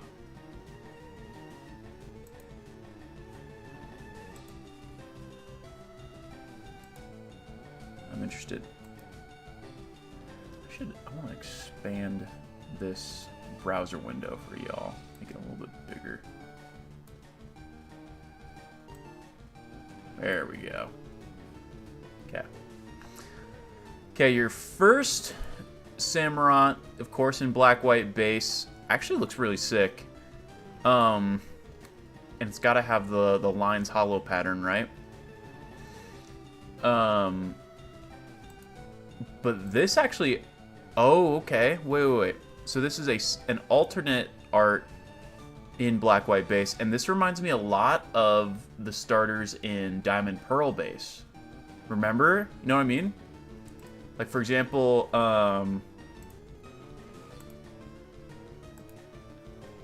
with like this 3D render design. You know what I mean? With the T-posing Empoleon. Is it the same artist? Let me see. Nahaoka. Let me see if it's the same artist. Nope, 5-ban. Whoa! Is this the beginning of 5-ban? Wait. Had they ever done anything before? I am so interested now. Wait, okay. When did 5-ban start? Wow, the longest. Okay, so 5-ban did start. 5-ban made their debut in B-dub base. I did not know this. So they did these renders for the starters. They did the render for Zekrom, and then the first full arts. Yo.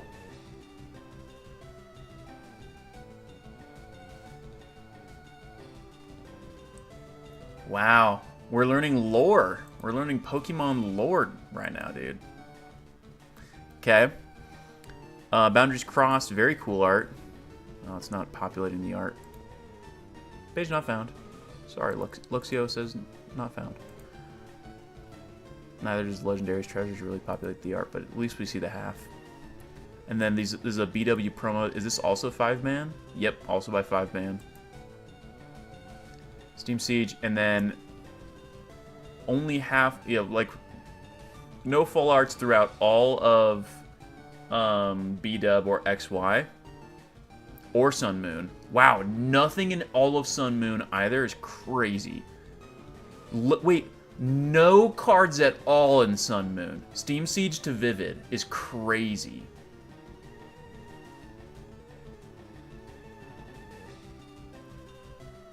I didn't know that. That's insane. Steam Siege to Vivid. They did him so bad. And then, when they finally, they do a normal Samurott in Vivid, but then they have Hisuian Samurott for the rest of Sword Shield. So, you've got the V in Astral Radiance, and of course, Vs are so criminally underrated. Just, the art is just so good. And then a V-Star also in Astral Radiance. The V has a full art, which is tight. Very good full art. And then you have, oh, interesting. Okay. So, for some reason, I thought that this Hisuian Samurott was in, Astral. But both the V and the V-Star are in Crown Zenny. That's actually very interesting.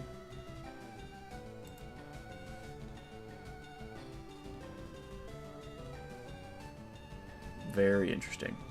And you have a promo, and then you have the White Flare. And the White Flare is worth the hype. It's a gorgeous card.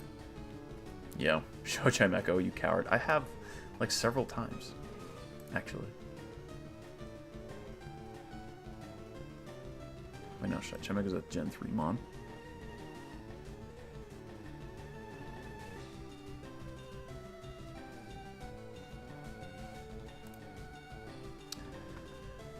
You got your Chimechos.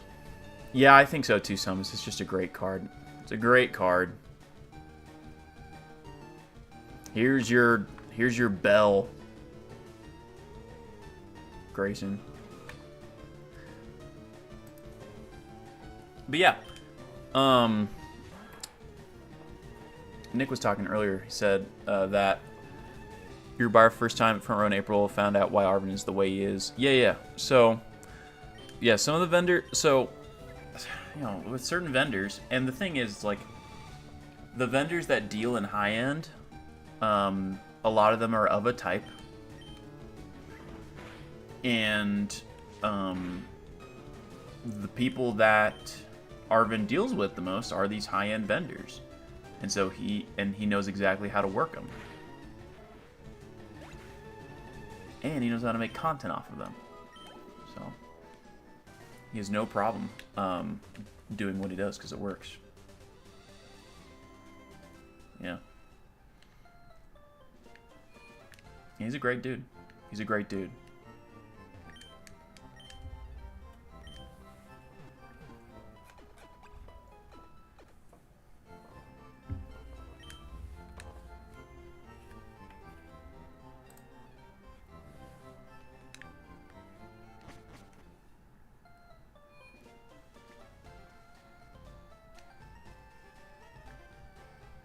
Will Gen 10 include the first group of gym leaders since the fairy type has been introduced to not have a fairy type included? Well, I mean, technically, Scarlet Violet does not have a fairy type gym leader. It has a fairy type team star leader with Ortega, but not a fairy type gym leader.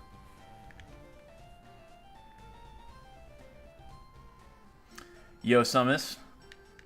It is very interesting. It is a weird position to be in as a vendor. It's like, huh? In the world? It's like, what are you doing here? Like, go to school. Fairy type boss. Okay. I mean, maybe. You got Valerie in Gen 6. Gen 7, you've got... Oh, geez. What is her name? Starts with an M. Right? Trial Captain. Trial Captain Mina, right? Mina?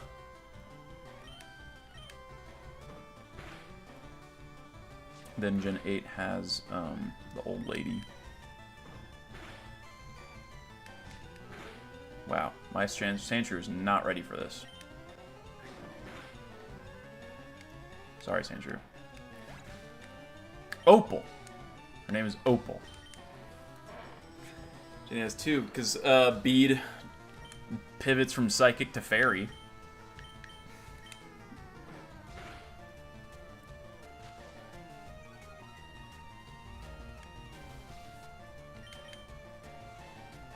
Yeah, Grayson, at least Bead is, like, meant to be hated. You hate Arven, and Arven's great. Arven just wants to heal his dog. You're out here clowning on him for wanting to heal his dog, bro.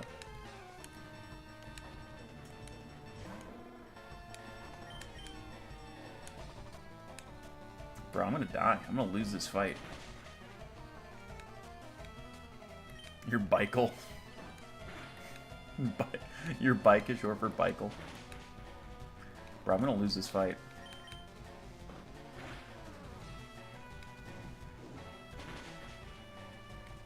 Wow. Alright. Gotta get, this is my second time losing against the rival in this run. That's pretty crazy. Bikel the Miraidon.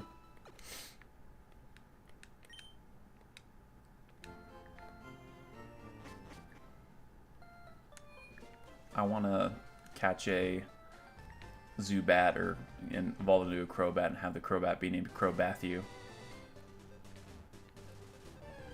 That's actually an Absol Blogs Pokemon reference. Oh, Ewan's back on the recliner. She's so cute.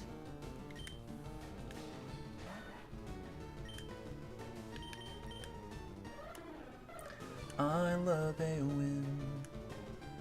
Yo, Summus. Good night. I'll see you at the sales stream. If I don't see you, hopefully on the Monday stream that we'll hold.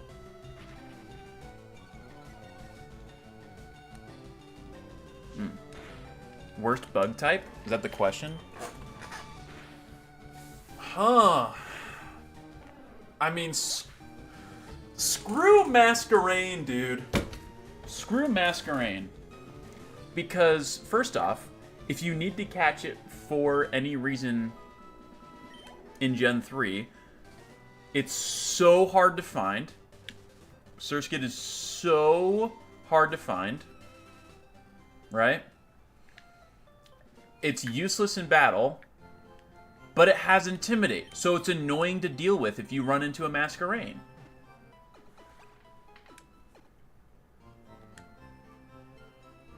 I think it's a pretty fair case. I'm going to have to spend forever in the tall grass in my Emerald version just to catch a freaking Surskit. 2 Surskits. 2 Surskits!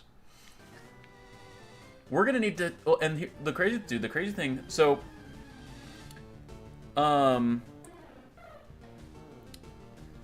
Gen 1 and Gen 3 are very different in how they pace interacting with, well, like, catching new mons, right?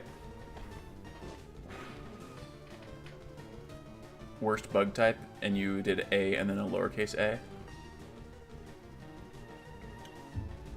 Sorry, Grayson. It's gone way over my head. But, because the encounterable dex in Gen 3 is so much higher. There's so many more mons to encounter because of all the Gen 1 and Gen 2 mons that are in the regional dex. You will encounter, just straight up, more mons, and there will be more diverse routes, like, over the course. A lot of the routes in Kanto, later on in the game, you're just encountering evolutions of mons that you've already encountered, you know? Oh, memes, let me see. Oh, ah. Because that's the sound it makes, it's like, ah. You're encountering Pidgeotos and Glooms and Gravelers and Machokes. You know, there's not a lot of unique encounters in late game. But in Gen 3, a lot of the Pokemon you encounter the first Evo early on, and and a lot of these mons you'll need to just catch as their first Evo and level them up in order to get them for the dex. That's what we'll need to do. When do you encounter a Kirlia? I don't think you do. I don't think you can encounter a Kirlia in-game.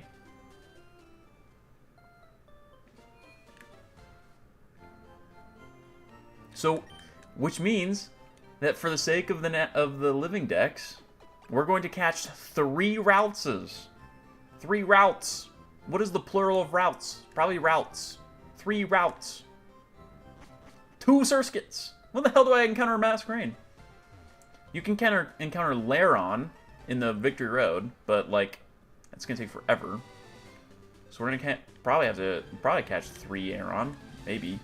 Yo, yeah, definitely same in XY. XY's regional dex is massive. Massive, you said? But it's, I mean, since X and Y, I think like 400 mons in the regional dex has been pretty standard.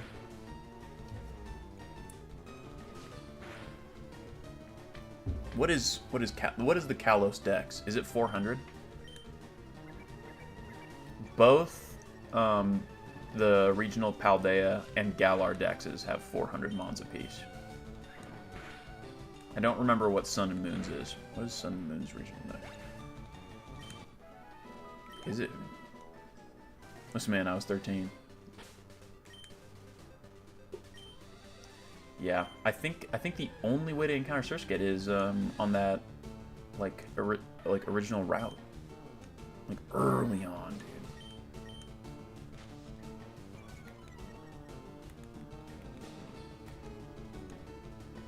Yeah, it's 3 separate dexes. What is the full dex? Coastal, Central, and Mountain Kalos. But there's also like overlap between the 3. So it's like, I don't even remember what the full regional dex even ends up being in the end. Let me see.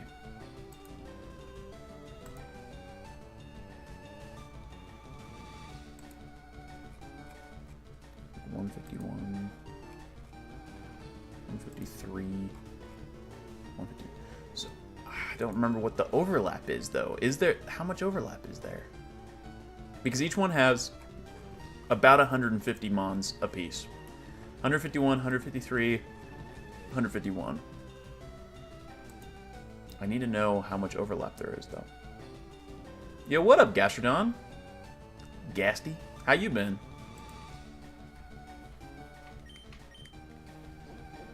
We're trying to figure out how many Pokemon are in the regional dex for Kalos. It's like 450. Well, no, but like, how much overlap is there is the question. Well, I appreciate you for being here. Because there is, I know that there's some overlap. Isn't there, Hugin? Or is there none? There's a bunch of overlap between the Kitakami dex and Blueberry dex and Paldea dex. Like, there's because Teal Mask only introduces 100 new mons, but has a 200 mon Pokedex. And then, same with Indigo Disc, 100 mons and then a 200 mon dex. So there's really only 600 mons available to catch in SV.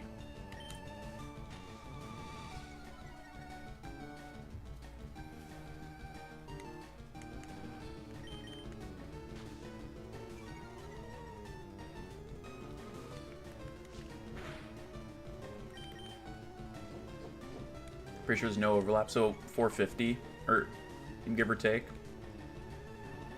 Even if there's like 10% overlap, then it's still bigger than any of the dexes in Galar or Paldea.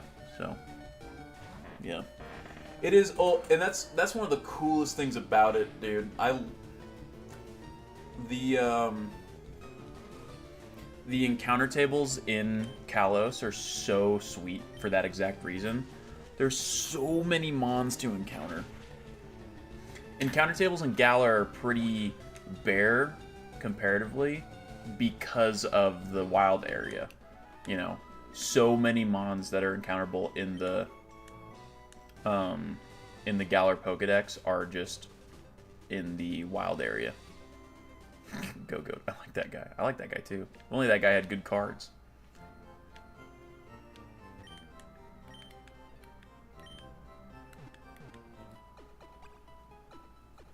Would you say he's the GOAT? Would you say he's goated?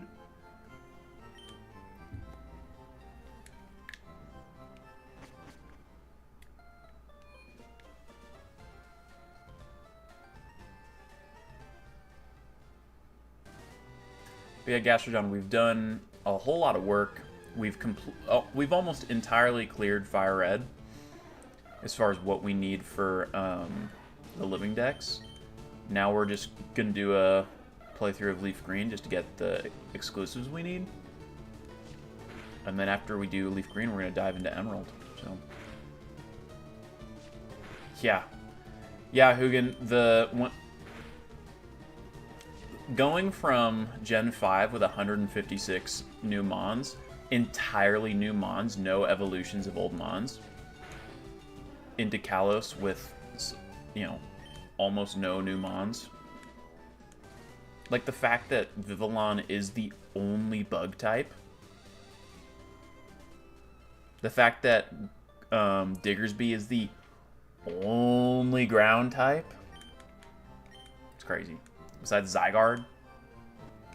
How many Megas? I think, what was it? They're like 20-something, 30-something in base XY before Oras.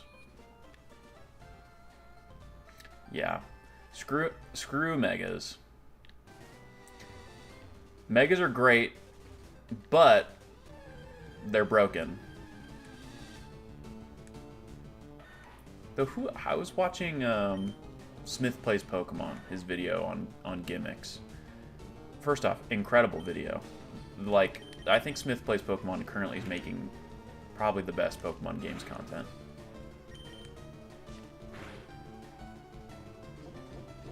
I think Grayson was kidding.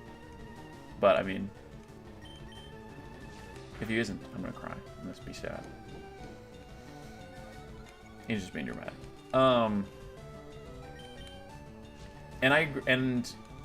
But I've been shouting it from the rooftops for a while that Megas are really cool aesthetically, but they are broken.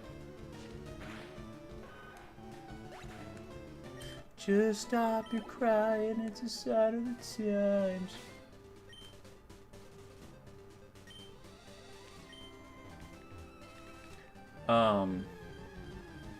They're definitely hype. They're definitely, I mean, here's the thing. Terrestrialization is good gameplay. It is a good gameplay phenomenon. But the thing is, Megas is just hype moments in aura. It's literally just hype moments in aura, dude. That's literally what it is. And is it hype? Yes, it is hype. And it is aura. But it's, ugh. As far as a gameplay mechanic that actually improves gameplay and the gameplay loop, Terra is much better. Yo, Nick, and I mean, and that's good that they're doing that because the Megas that they've introduced in Mega Evolution in the new set they have like, what is it like? The Gardevoir is at like 500 HP, something crazy. It's insane.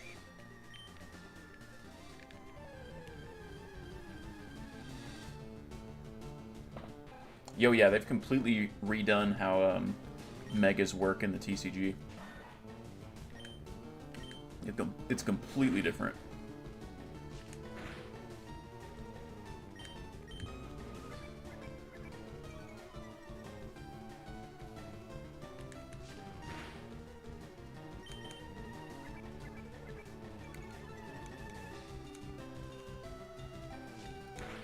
Yo, I started school this week, but I got all my homework done ahead of time. I had 16 assignments for this week, and I did them ahead of the weekend.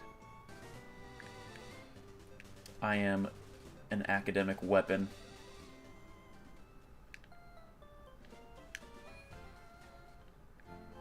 $16.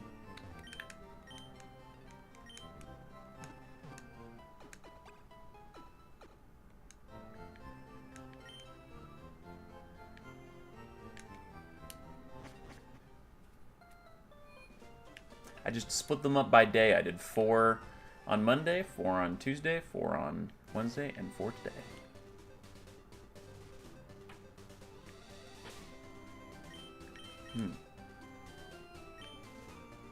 Actually, well, let's try. Let's try running Sandshrew. Oh wait, no. We still haven't beaten the rival. Yeah, we'd get bodied.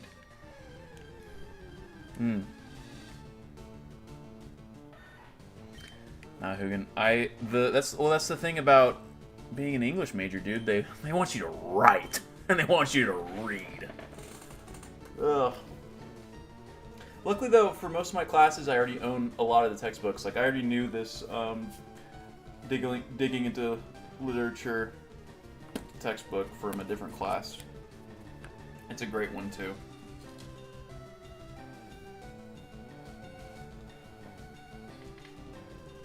Jay-Z, you've been asleep this whole time. Jay-Z, have you been watching? Have you had stream on, but you've just been asleep this whole time?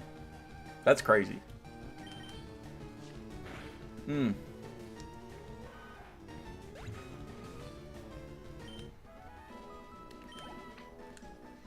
Nick, I need to play the TCG. I need to make a deck. Gastron about to do the same. Gastron has been infected with the tired.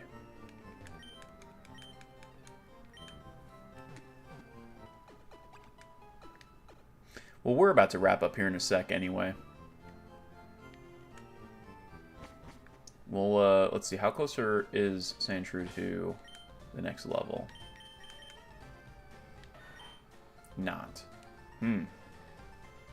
Maybe let's just do our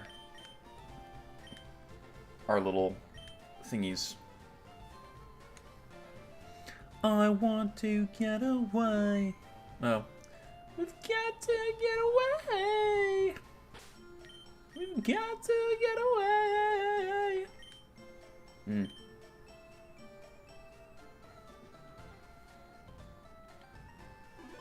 McNell, I haven't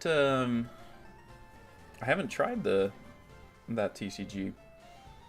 I'm a huge Magic fan though. All right.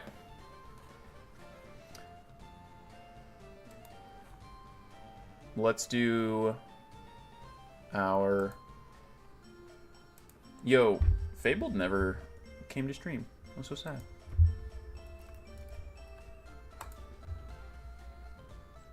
Champ Brayden. This is Champ Brayden's Pokedoku.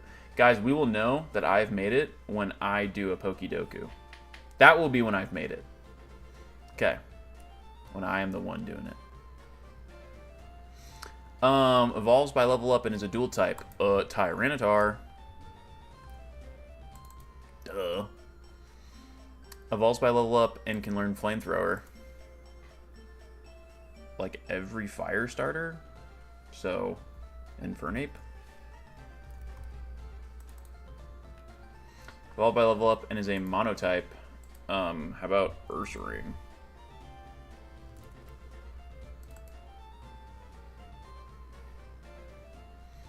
Final Evo dual type. Wait. Yeah, that's so that wow. This is like such a this guy chose such a broad set of categories. So a Final Evo dual type. Okay, how about Masquerain? Who else is choosing Masquerain? I don't know. Final Evo can learn Flamethrower. Final Evo can learn Flamethrower. There's got to be some really niche one that I can think of. Huh. Like Nidoking. Nidoking can learn it. I know that Nidoking can, because Nidoking can learn everything. Final Evo Monotype. Jeez, wow, this is so crazy. How about Inteleon?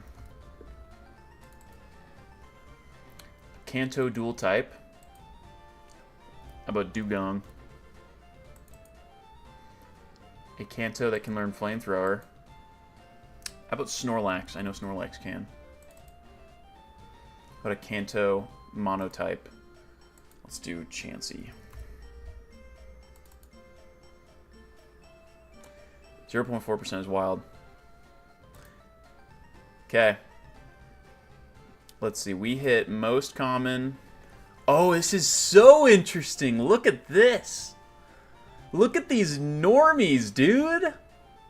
Most commons are just all Kanto stars and then Magmar? Wow. The most common Kanto that can learn Flamethrower was Magmar. And they must have chosen that. Wait, look at me. Wait. Oh, I'm the most unique. I'm the most niche. I'm #1. Look at me. Woo. I've never done that. I've never done that. I've never done that. I'm the most unique. That's crazy.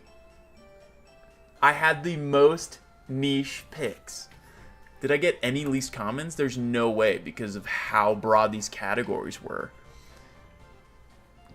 Yeah, of course, who's going to choose Rhyhorn for knowing Flamethrower? Yeah, these were so... These individual picks are so niche that they're registering as, like, literally 0%. They're rounding down as 0%. One person chose Pangoro as a evolves through level up dual type. One person chose Talonflame as a Final Evo dual type. Wow. I did it. I won Pokédoku today. I won Pokédoku. I've never had that happen. I had a more niche taste in Mons. Okay, it's refreshed. I'm still the most unique. Now time to one turn the other mini. Bro, can we... If today's the day that they chose Tyranitar... Wait, what? Oh, did I get that... Did the auto-refresh and it spoil for me? Oh, God. Did I mess it up? Yesterday we got... It was Sharpedo.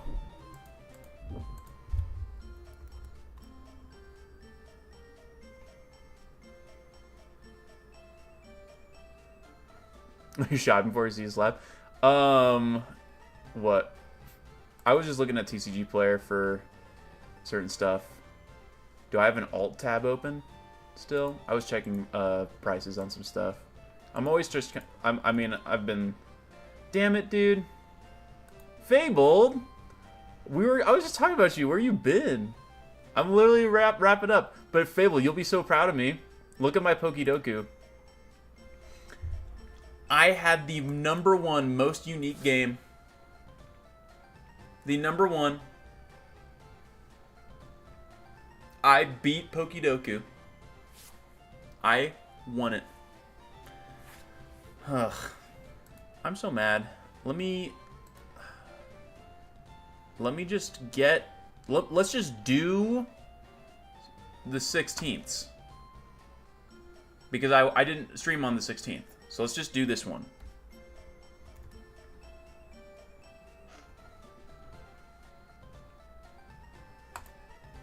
Okay. It's smaller, lighter, and bigger.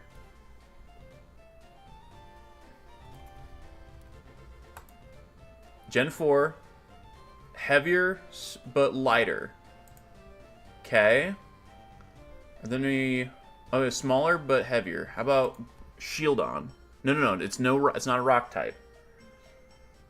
It's not a rock type. I'm gonna go out on a limb and say it is Hippopotas.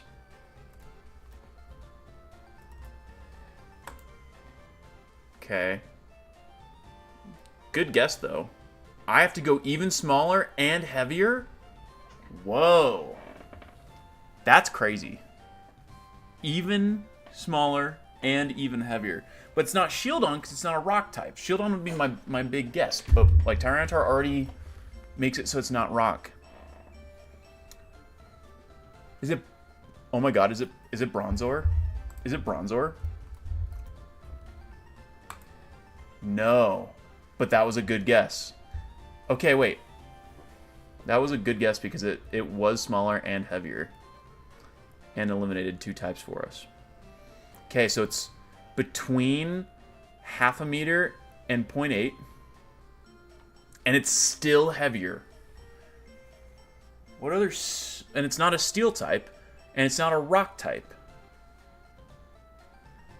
What is this thing?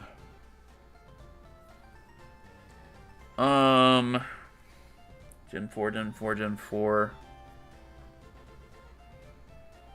It's bigger than a Bronzor. Heavier than a Bronzor, which is crazy. Lucario? But it's not a steel type because we already eliminated, I think, stars. Stars? I think stars? Oh, Munchlax? Yo, wait. Munchlax? Hugin's crazy. Hugin nailed it.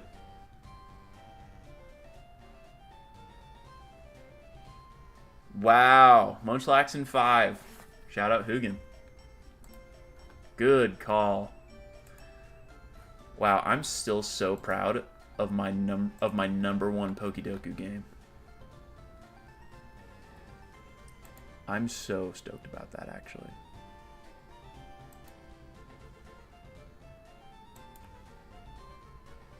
I'm still at number 1. I'm refreshing. I'm still number 1 out of over 4,000 games now. Yeah, but Cosmoem's in Gen 7. All right, y'all. Let's go off of the assumption that I'll be streaming on Monday. That's my current plan. Appreciate y'all for being here, of course. I will see some of y'all in Phoenix. I'll see you, Nick, in Phoenix. And I guess with that, we'll peace out till Monday.